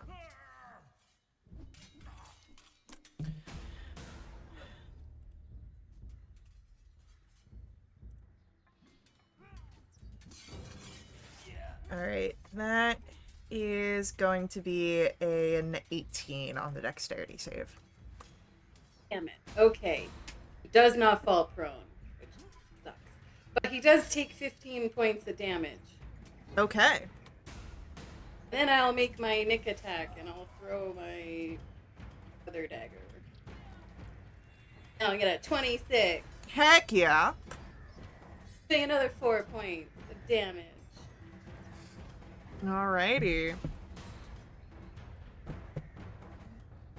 Then anything else I think I have from anything. Actually, I will take a bonus action. Just in case the battle map changes, I'm gonna do insightful fighting. I'm gonna do an insight check against his perception. Okay. So, I got a 24 insight. It's better than his 14. Lovely.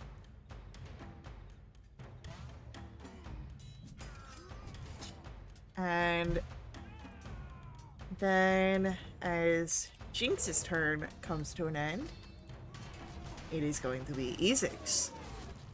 And Ezek reaches behind his back and draws a battle axe from under his cloak. And gripping it in both hands, he is going to swing first at Mograine with an 18 to hit. Yeah, that'll hit.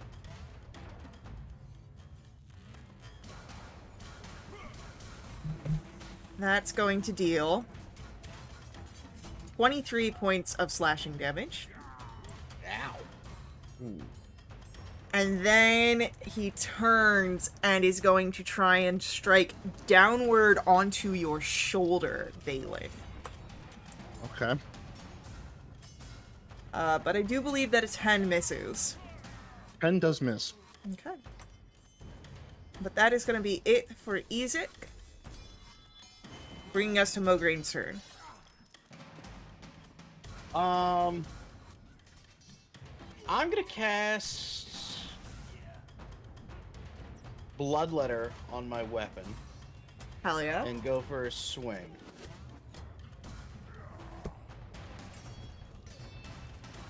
$19 to hit. Oh yeah.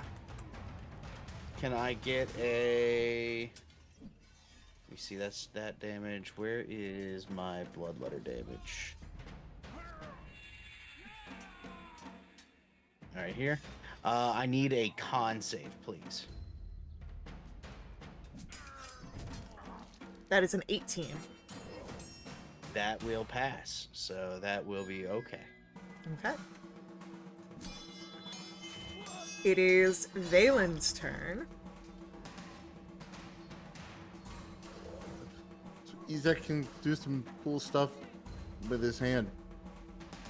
I can do cool stuff overall. I'm going to use a bonus action and activate my innate sorcery. Hell yeah. And you just see all of these shadows just wreathe his body, including his eyes. And furious, he is going to attempt a chill touch on Izek. And because of the innate sorcery, that is at advantage. And that is a 22. That'll hit. Yeah.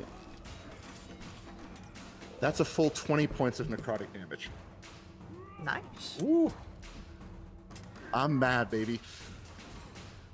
Alright, yeah, Ezek's, looking a little harried here. Not quite bloodied yet, but getting close to it. And then it'll come to Jinx, your turn once more. Alright.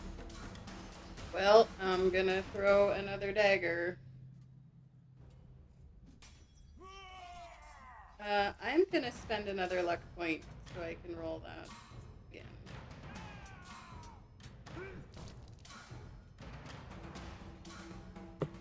Oof. It's a 13 hit. A 13 does not hit. Alright, well I'll do my Nick attack. Actually, I'm not planning on moving this round, so can I do my steady aim now? Or does that have to be at the beginning of my turn? I believe it's just so long as you haven't moved and, let me double check. On the next attack roll on the current turn, provided you haven't moved. Yeah, so. Alright, my offhand will be at advantage. Ooh, that's a natural 20. Yeah, that'll hit. This one's gonna hurt. Hey. I'm just gonna roll 1d4 and 3d6. No modifier on this one because it's my offhand. So 6 and 6 and 12 is 4 is 16 and 12 is 28 points of damage.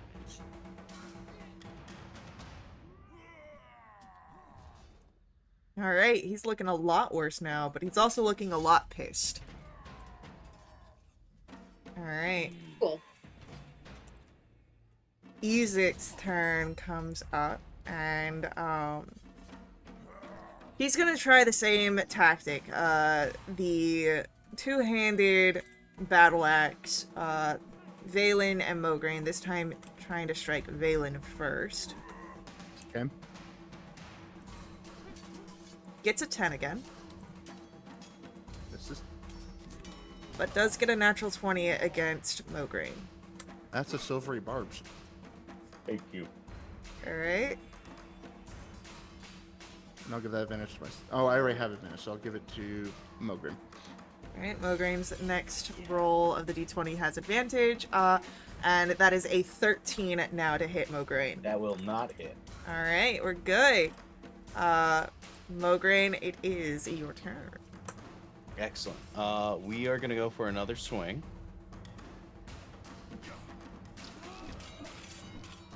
For a 25 to hit. That'll hit. Can I get another con save, please? For sure.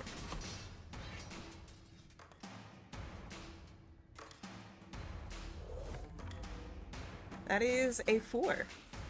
That will be, let me see, 2d6 necrotic damage now and at the beginning of each turn for the remainder of the spell's duration. Or Okay. wait, no, just at the beginning of each turn. Sorry, not now as well. Okay. I Nice. think at the beginning, a creature with... Yeah, okay, cool. Okay. And And then bonus action. Let me see. I will cast Light Snare on Isaac. Can okay. I get a? Oh, it's that's a 6 That's a natural or one. a 7. Yeah, And that's a miss. yes, it is. Alright, I figured. that's gonna be Valen's turn. This is going to be another chill touch since it worked so well the first time. That's a 23. Yeah, that'll hit. That's another 18 points of necrotic damage. Alright, he's sort of swaying side to side, still gritting his teeth in anger, eyes flaring with anger as he bleeds. Out your action. That was my action. I have what's my bonus action? No bonus actions. That's it for me. Jinx, it's your turn. All right. I'm gonna throw another dagger, Okay. and I will steady aim once again. That's a 24 to hit, Okay. and let me see. Probably don't need to spend any of my sneak attack die. I'm just gonna roll them, not try and do anything fancy. 16 points. Alright.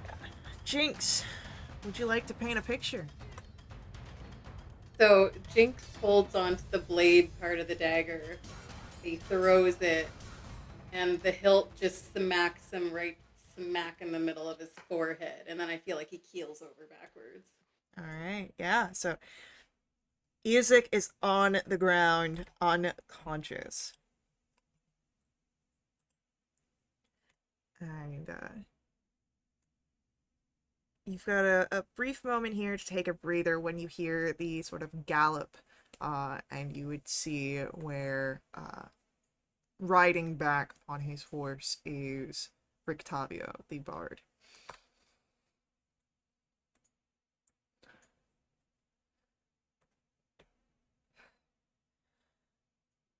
I believe it is time for you to leave this town, my friend. Yes. And as he brings the horse over to the cart, very much quickly putting the barding and hitching the cart to the horse. If you need me, seek me in the tower. Do be well on your travels. And he will set off with his cart. Quite quickly.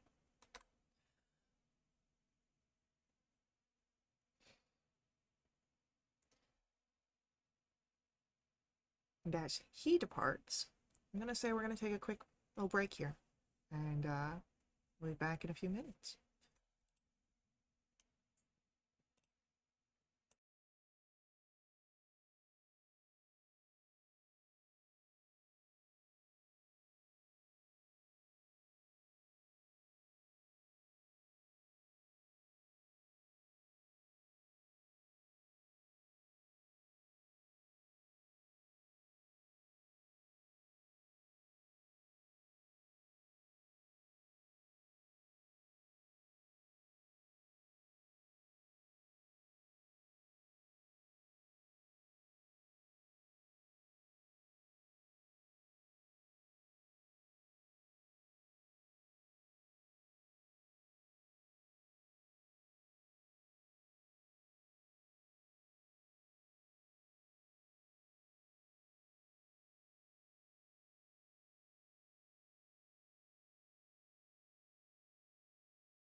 monster.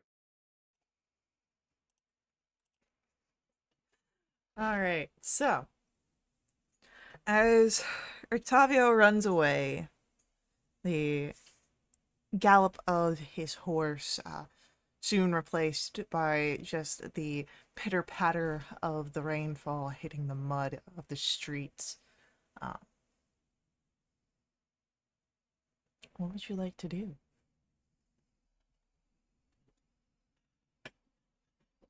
Our best. Yeah, but at We what? could make ourselves scarce, maybe?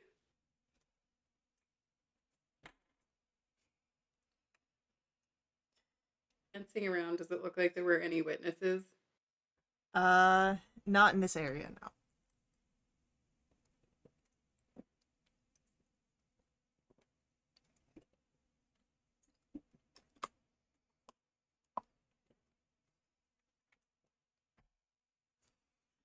Maybe we book it before he wakes up. That would be a good idea. Before people see us standing over his unmoving form. Sure. Yep.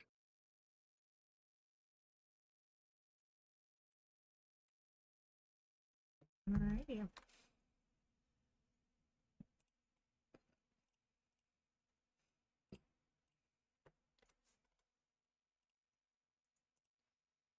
So, where do you head?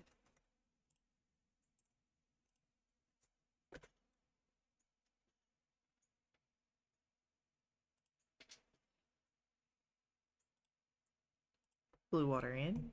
Out of town? Where do you go? You want to head home for the day and get some rest? Or, well, It's about middle of the day right now, after everything you guys have done. we were the last to be seen with this guy. Maybe we should distance ourselves from this.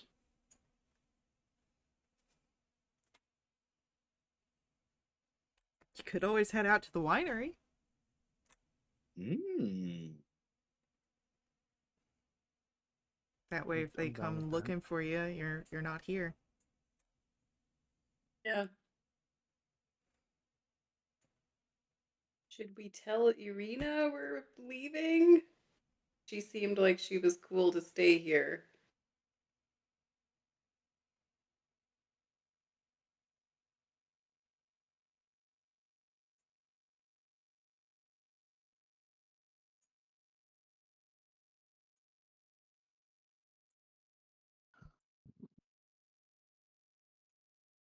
If it's just outside of town, I don't see. If she's good with That's staying fair. here, we can just go. Yeah, that's fair. And you know what? If we can fix the wine problem, the town is going to consider us heroes, and then they can't get There mad we at us. go. Yeah, it Yeah. cancels itself out. The math here works. Yeah, I'd vote for the one. Let's do it. Need a glass of it after that. Alrighty. I'm bored with this plan. Then let's do a little bit of a change in scenery.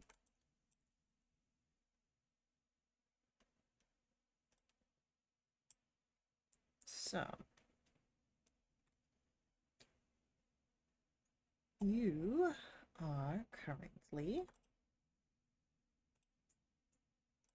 right here. And where you need to be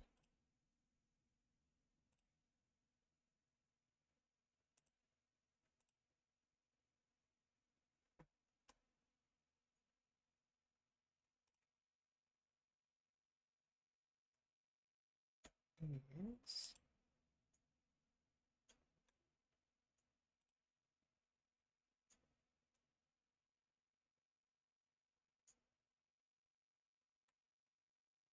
the Western Road.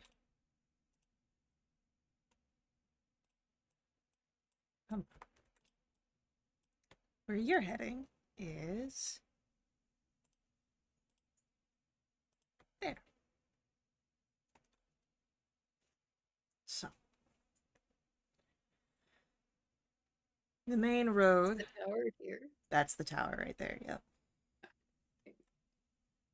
So, the main road will get you fairly close to where you're, before you have to turn off. But as you are traveling, I'm going to ask for, and this can be any one of you, to roll for me a survival roll for your travels.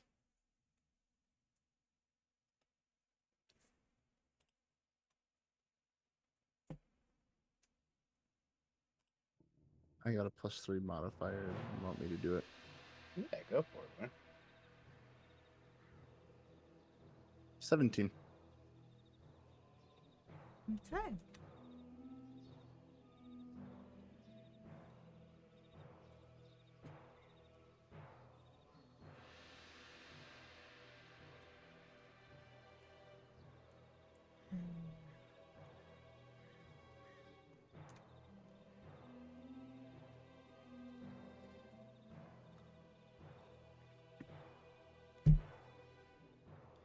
As you're able to cover some of the ground, you're making good pace. The rains seem to stay focused mainly around Valaki, so soon enough you're underneath a dry area.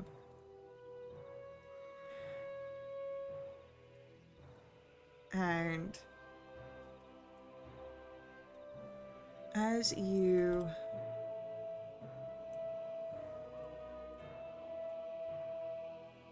are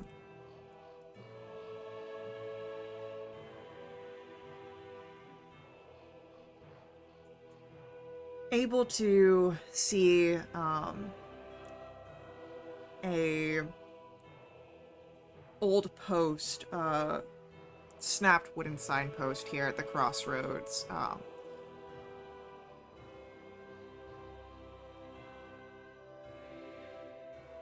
You'd quickly be able to see where the top half of the sign is with the arms that point in the four directions. And it's not difficult to put it back together. You would see where the arms that point to the southwest indicate the settlement Kresk and Solenka Pass. To the northwest, Lake Baratok, and then to the east, Valaki and Ravenloft, and to the southeast, Berez.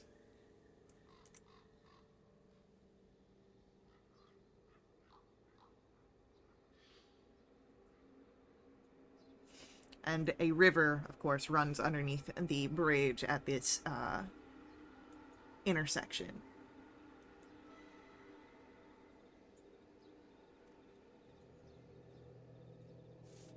Perez is where we're going, right?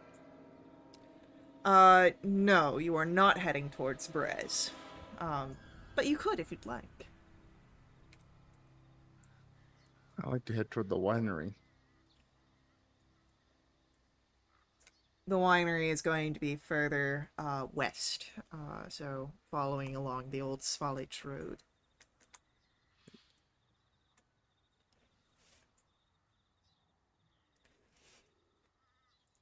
So, leaving past the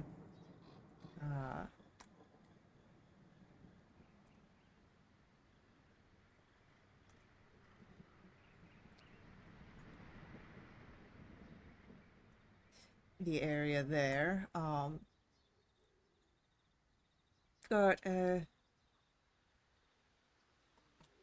few more hours here where as you travel, do, do, do.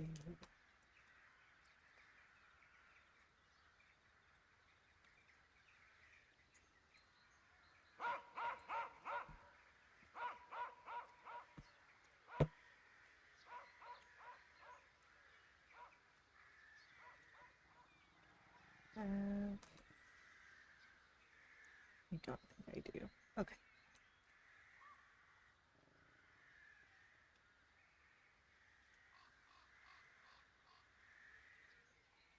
It's the time you're reaching this intersection. It has grown darker as night is now beginning to fall.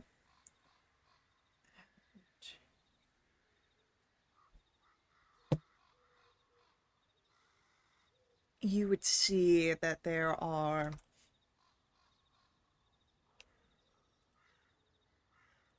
plenty of paths at this crossroads.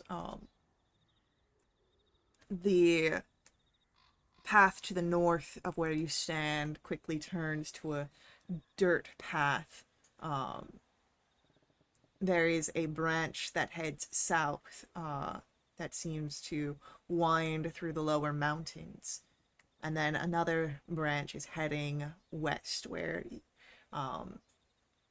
you can see the distant vineyard.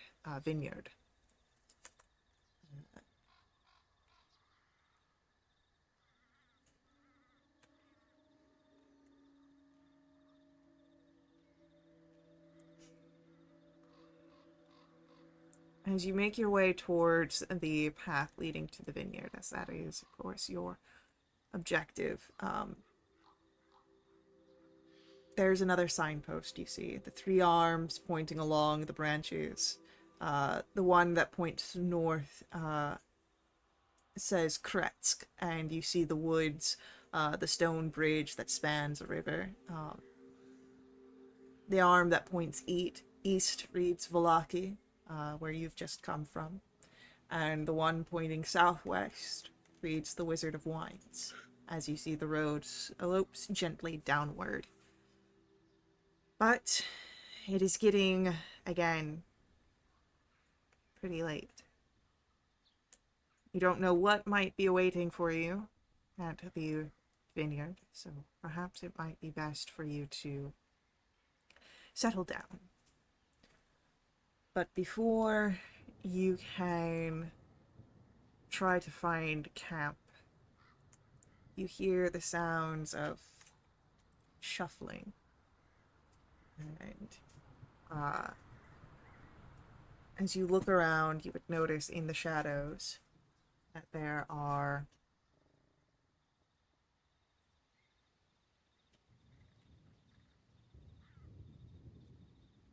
figures that are there, moving, getting closer.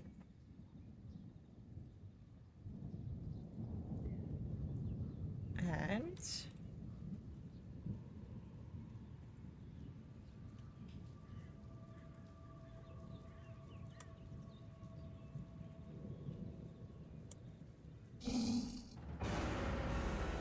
the faces that you see as they come out of the woodworks are rotten and bloated, as these very obvious undead come for you as we roll initiatives. Yes. Yeah, and Oh my god.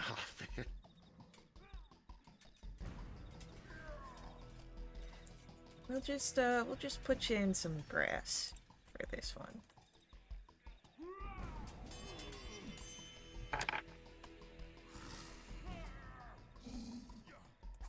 Just imagine that it's dark and foggy.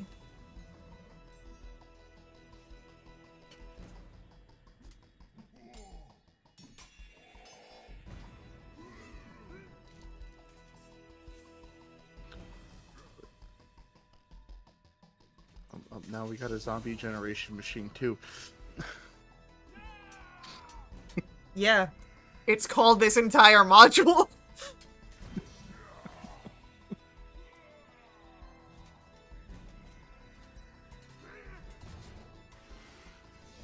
Alrighty, so as all of our zombies are now on the board. Whoa, that is a great initiative roll from Jinx.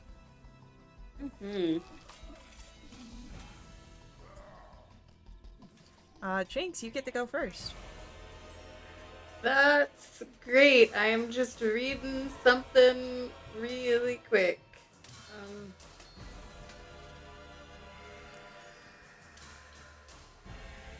okay, great. Oh, it just does that. Oh, cool.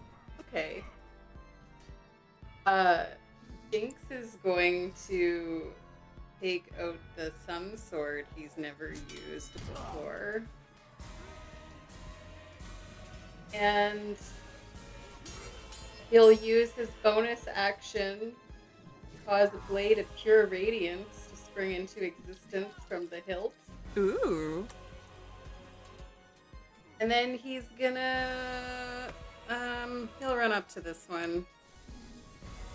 He'll attack it. Great, it's shedding light. It's gonna do an extra D8 of radiant. He's wielding it two hands, if handedly. Sorry guys, I've never used this weapon before. Alright, that's a 21 to hit. Yeah, it's pretty good. Yeah, definitely hits. Cool. So this is gonna do an extra D8 on top of this. What did I roll? Ah, it's only 1 point. So that's 10 points. And I don't think is Mograine close enough to give me sneak attack? Yeah, why not? Yeah. Would the sneak attack also be radiant? Yeah. Cool. Oh, okay. So that's 19 points total of radiant damage. All right. Our zombie there, not looking hot. And that is going to lead us to our zombie A turn, who shambles over towards Jinx. Oh, zombie. And will first attempt to strike out with its claws. With an 18 on the first attack. Yeah, I will dodge that uncannily. For 6 damage, which you will take half of. Slashing. Its next roll is a natural 20. Jesus. Okay. Silvery sure. barb. Yep. Alright, we've got a silvery barbs, which will bring us Give that to Mogrim. down to a 17. That still hits. But it's no longer a crit. It's true. Take what I can get. 5 points of slashing damage there.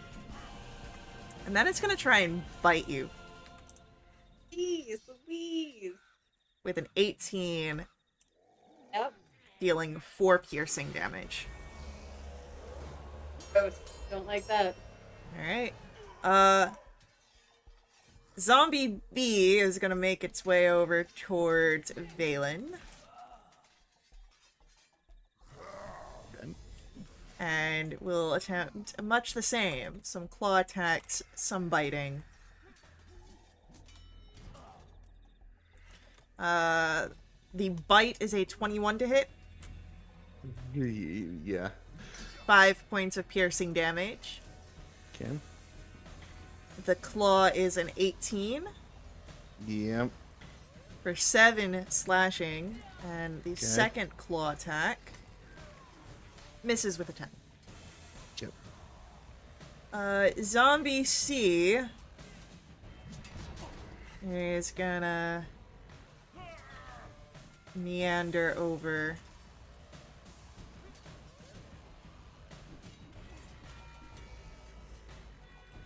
here. Wants to get a lay of the pickings here out of the three of you. All right, Mograine, it's your turn. What do you want to do? We are going to go ahead and put ourselves in a good position here. I'm gonna throw myself right in this area. Okay. and we are going to call for a word of radiance. I need a con save from all the zombies All right, and is within a that 5-foot radius. 5-foot radius? So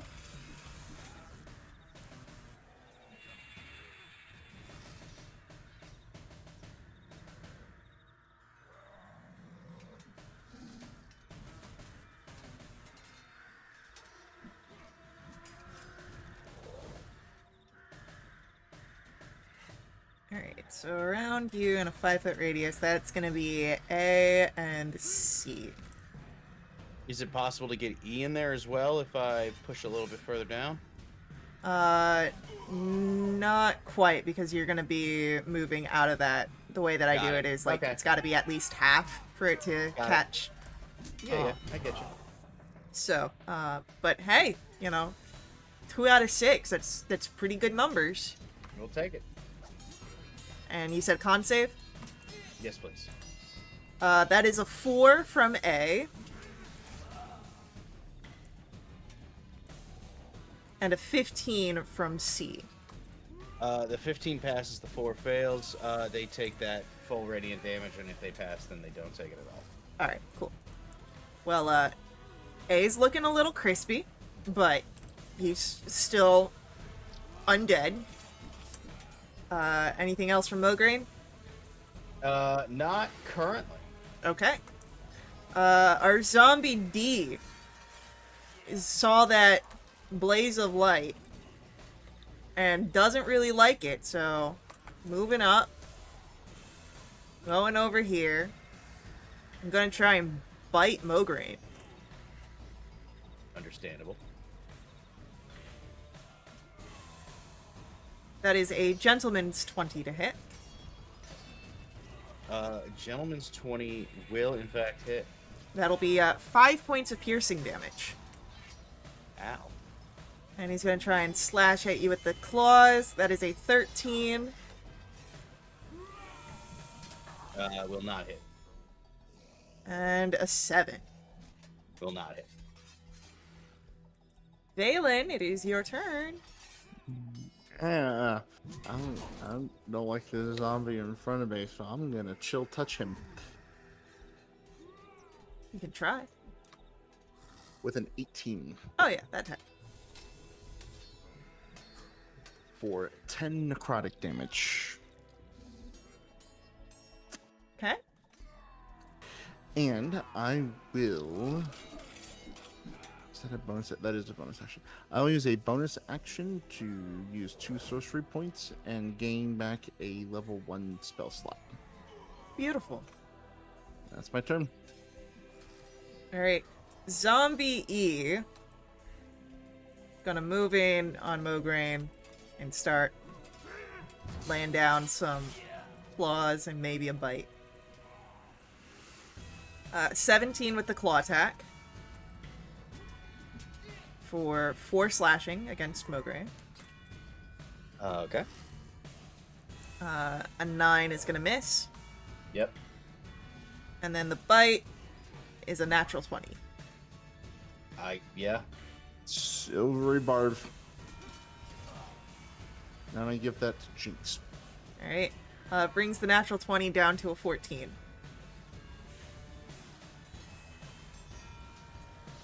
Does a 14 hit? That matches. Okay. Meets it, beats it for 2 points of piercing damage. And then Zombie F. Gonna try and bite and smack Jinx around. You smell the decaying breath as this thing tries to bite you, but a 7 misses, so you're able to pull back. The 17 from the claw attack, however, is going to catch you, I'm pretty sure. Does go. For 7 slashing. But that is a miss on the second claw strike. Bring us to Jinx's turn once more. Okay, well, F is the one I attacked initially, right? Correct. And you have advantage on your next d20 roll. I do have advantage. So by virtue of the fact that I have advantage, that will grant me sneak attack. Correct. Okay. Cool. Well, then I am going to take another swing with the Sun Sword. That's a 28 to hit. Definitely hits. Cool. And it'll do an extra d8. And the sneak attack. That's going to be 15 plus 13 Cool. is 28. Absolutely obliterated. Jinx is kind of unsure what just happened, but he likes the result. Amazing. Then he's gonna turn around in place and face off with A and D, but that's all he can. Okay. A's attention is drawn away from Mograine towards Jinx with the blinding light from the Sun Sword that just absolutely took out Zombie F. And it's gonna try and strike at you, Jinx.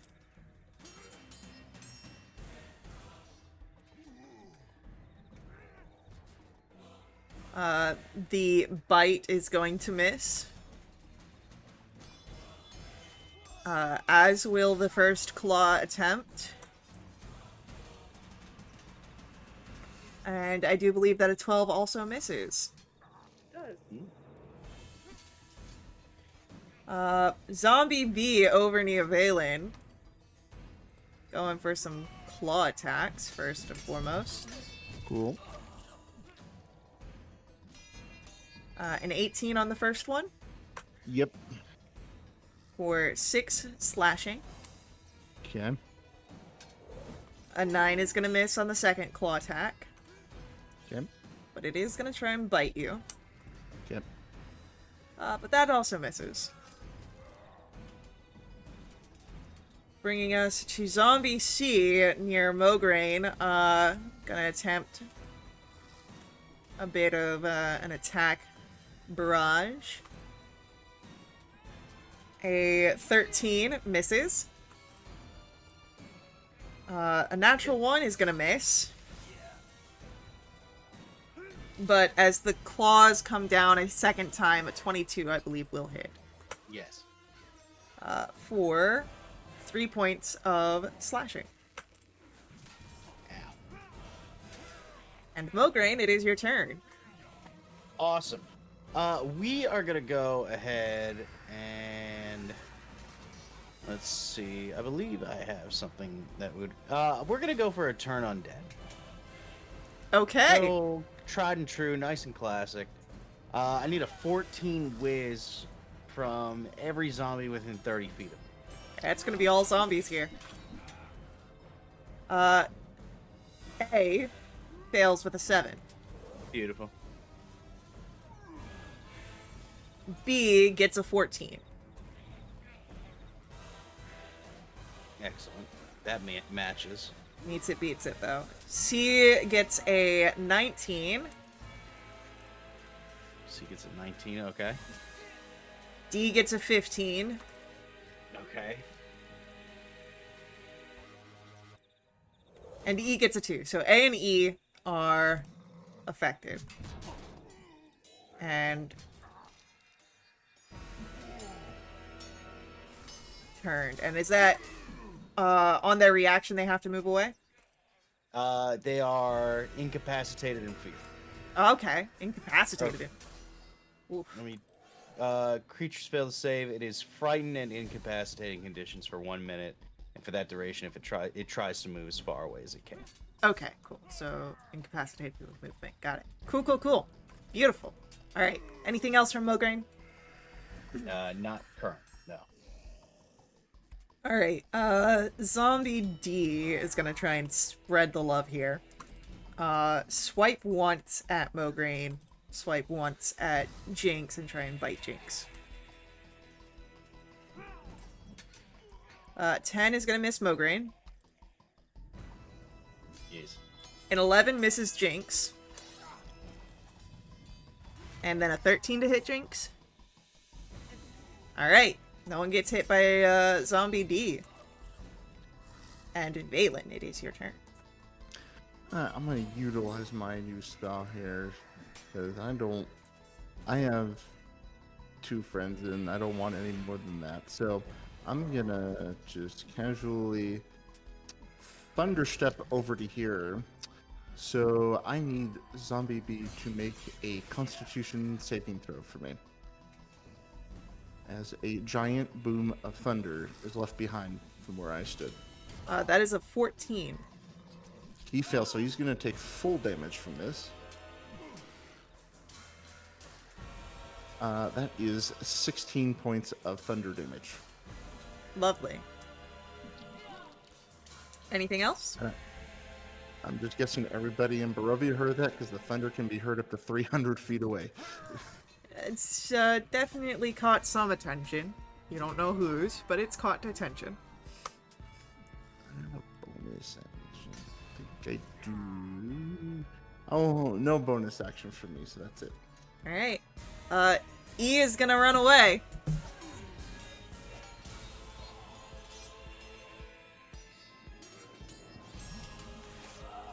Alright. That's E. Jinx, it's your turn. I'm assuming Jinx can tell that A is like Yes. not much of a threat anymore. Right, I'm gonna turn my attention to D, and I don't plan on moving this turn, so I'm going to steady aim with my bonus action to give myself advantage. Lovely. That's gonna be a 25 to hit. Yeah. Let me get all these. Let me get all these die rolls in here. 16 and 9 is 25 points. Ooh, heavy strike against Zombie D. And that'll be my turn. Alrighty, A, like his buddy, gonna run, and he gets there. Zombie B, gonna shamble after Valen.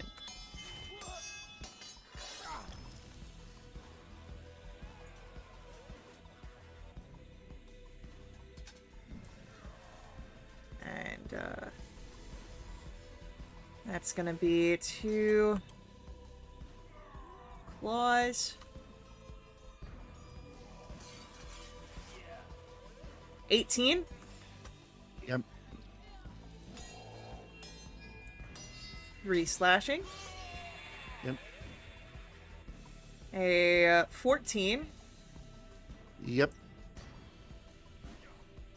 And 4 slashing. Yep. And that is going to be an 11 on the bite. That misses. C is going to try and strike Mograine. No. Yeah, huh. No. An 11's gonna miss with the first claw attack. Yep. A 13 misses with the second claw attack. Mm-hmm. But that is going to be a 19 on the bite. For 3 piercing. Stop it. No. Mograine, it is your turn. Okay, we're gonna do another channel divinity, and I'm gonna do the one that I thought we were doing. We're gonna do a Radiance of the Dawn. I need a con save again from all the zombies. Alright. Cool. Half success or success is half. Fail is full. It is 2d10 plus 6. Which will be a total of 20 damage on the table. Cool. Alright.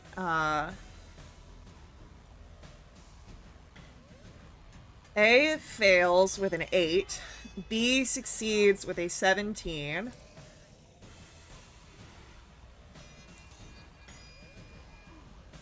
C gets an 8. Yeah. 2 fails so far. D gets a 23. That's a pass. And E gets a 13.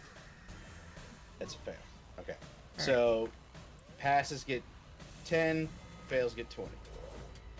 Cool. So, Radiant. interesting thing. The two that succeeded had less than 10 HP, so they're still dead. Beautiful. And then A had only 20 HP left. So A is gone as well. And the other two are looking mega hurt. Beautiful. Alrighty. And anything else from Mograine? Not at the moment. Valen, it is your turn. This is gonna be a do we want to up this? Yeah, I'll up this. A second level chromatic orb at. Let's do zombie E. Okay.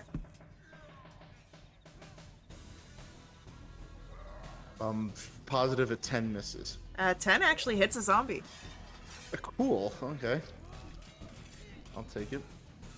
That's 20. And you know what? We'll do cold damage. Why not? Okay. He is gone.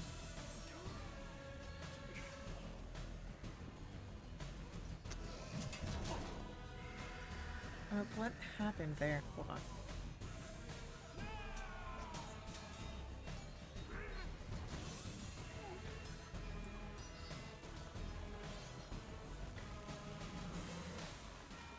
Pay no attention to this. I just lost track of my... Whoa, we got Matt Eric Cochran now. No, I lost track of my initiative order, and the only way I know to get it back is to add something to the encounter. So, it'll be Jinx's turn. Alright, I'm gonna run up to the remaining one. Yeah, you I'm do gonna that. Attack it. Go for it. Well, I rolled a natural 2, but I think an 11 hit. An 11 will hit. Okay, great. This is gonna be 17 and 11 is 28 points of damage. That is the last zombie down, meaning you're no longer bound to the initiative.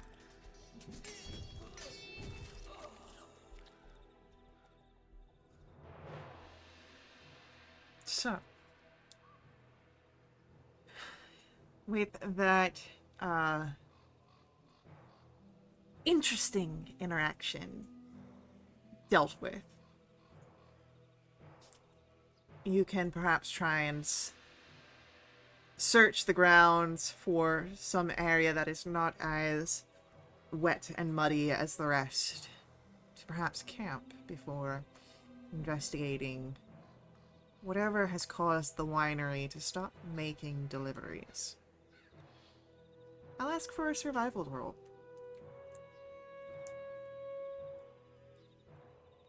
Everyone or just one person? I'd say everyone for this. Group Jinx roll. is going to use his bonus action to put out the board so that it doesn't draw attention. And he's clearly too focused on this cool thing he just used that he rolled a 4. He's just looking at the hilts, like, wide-eyed.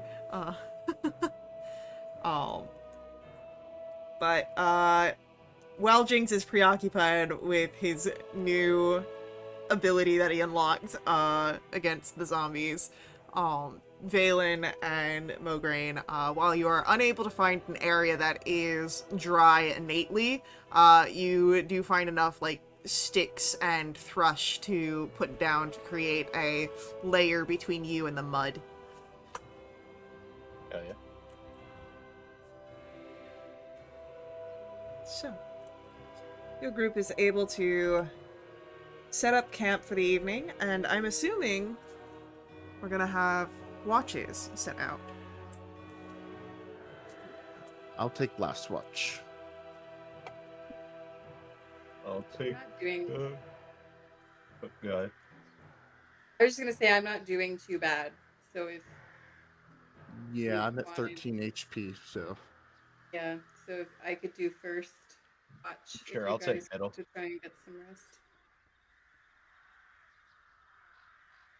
I'm on board for that.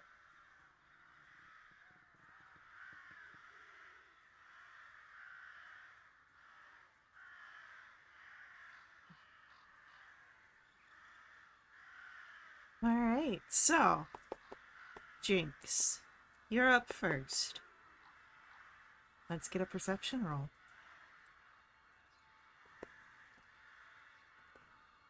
23. 23. I'll keep that in mind. Why don't you tell me a little bit about how your watch is looking? I think I am. I don't want to move around too much because I don't want to move off of the the layer that we've put between ourselves and the mud. But I'm looking in every direction. I'm trying to listen to see if I can hear a snapping of twigs or anything that might symbolize some more zombies shuffling in. And I'm thinking about that sword and how it so effectively cut through the undead.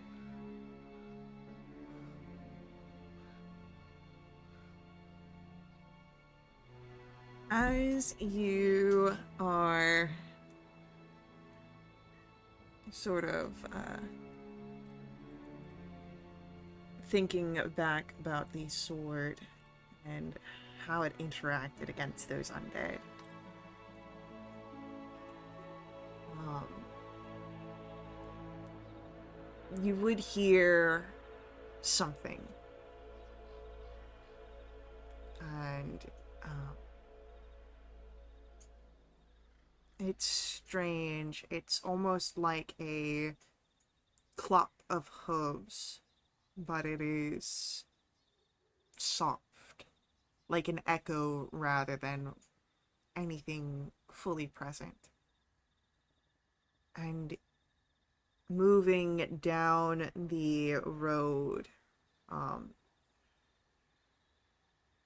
almost unaware of you and your companions, you watch this ghostly horse with no rider, but is set up as one with a saddle and barding upon it, just walks down the Swalloch Road.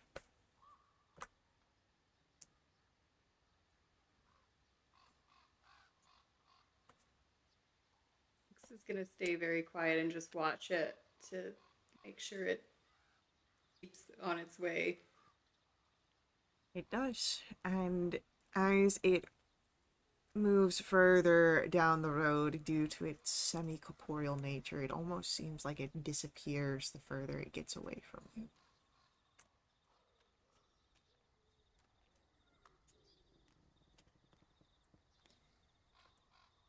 But besides that, Jinx, your watch goes by without any disturbances. Bringing us to... Oh, go ahead. Sorry, just when Jinx wakes Mograine for his watch, he'll let him know about the horse. Ghost? Ghost horse? A ghost horse. Very well. Yeah. Get that way. I will keep an eye. Thank you for informing me. All right, Mograine, let's get a perception roll.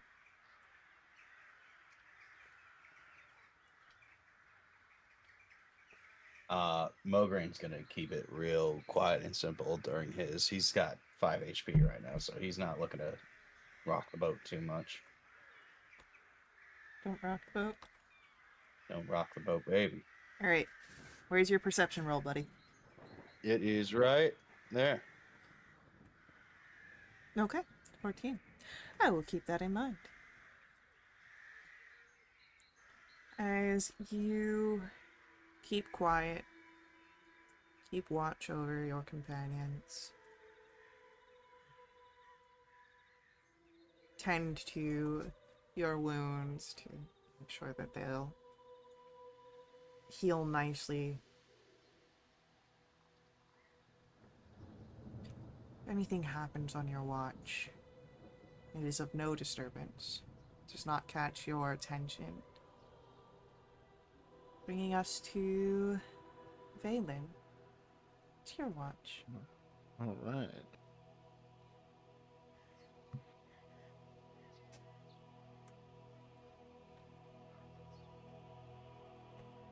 Let's see perception.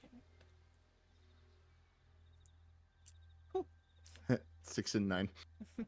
Nice. Go ahead, tell me what your watch looks like. Um, a lot going through his head.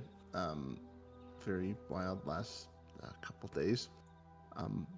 Was not fully expecting the what happened with Isaac, but in his mind, while he still has an internal fear of maybe not succeeding in doing what he set out to do, he no longer has a fear of standing up for himself anymore. He's a lot more confident now when he didn't have that before.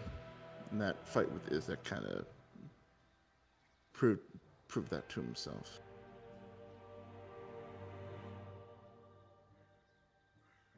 Okay.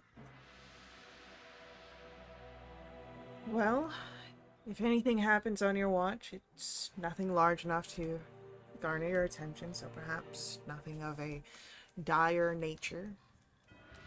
And you all can press your long rest buttons. Hooray! We love that.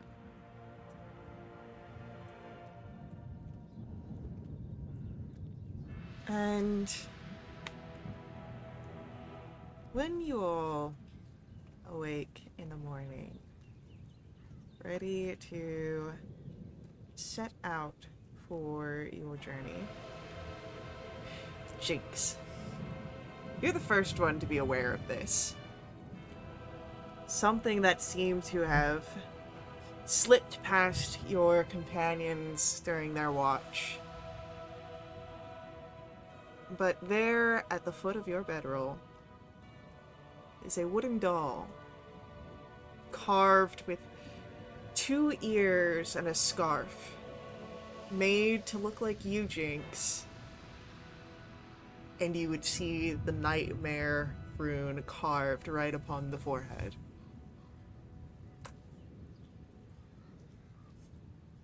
No.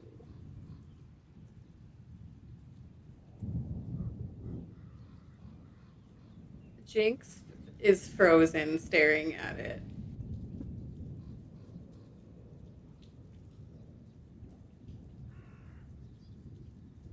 It doesn't take too long after, you all start to gather your things, get ready for breakfast and trekking out, that Valen and Mograine would also notice the wooden doll carved to look somewhat similar to Jinx, with a familiar engraving upon the effigy. Concerning.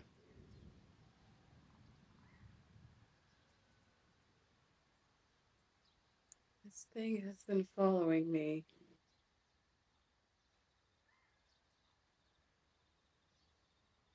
I don't suppose you know where it's from, what it is, anything of those sorts. Well, was it Felix? Was that the kid's name? Felix was the kid that was hosting the demon, yes. So when we found Felix, he was carving this wooden doll, and the I didn't pick up the doll, and I didn't see you guys pick up the doll. The doll stayed in that attic, and then when we slept at the Blue Water Inn. When I woke up the next day, I was rearranging things in my pack and I found it in my pack. I took it outside and I burned it. I watched it burn and turn to Oh, ashes. that's not a good. You should have done that.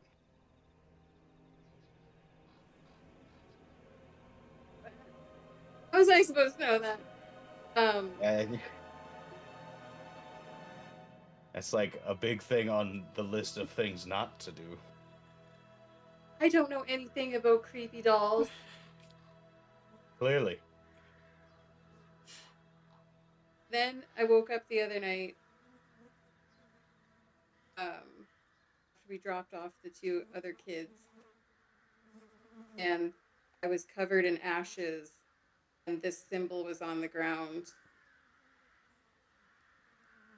And now there's this doll that looks like me with that symbol that's been carved onto all the beds of the kids that were having the nightmares. Can't get away from it.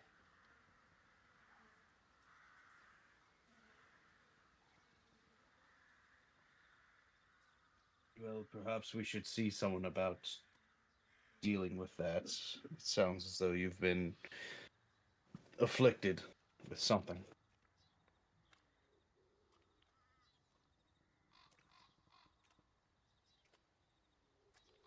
We Looking at killed the the shadow doll, demon. would I see like the rune that's on it? Yeah, the rune is like prominently right on the forehead of the doll. Um, as someone who is a magic user, would I have an understanding of what that rune symbolizes? It's just a strange rune, but you've seen it before, and it was carved into the beds at the orphanage on all the kids that were having nightmares, and so it seems to be some sort of anchored to that, and Okay. perhaps to that strange demon. Who knows?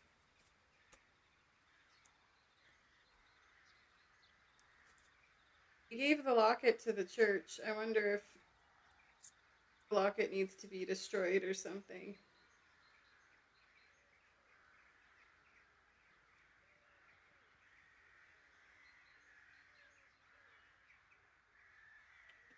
Whatever you intend to do, I recommend you do it sooner rather than later.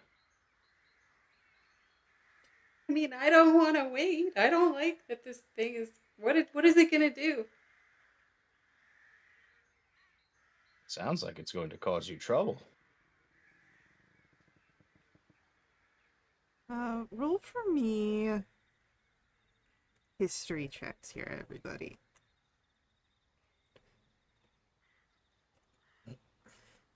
That's a natural one. That makes sense for Jinx's current mental situation. Yeah. Cool. There might be help existing out in the lands. You've met a couple priests at this point. You don't think that there's any that are in immediate vicinity of this winery, but who knows? You might get lucky. But that's really what's coming to your minds here in this moment.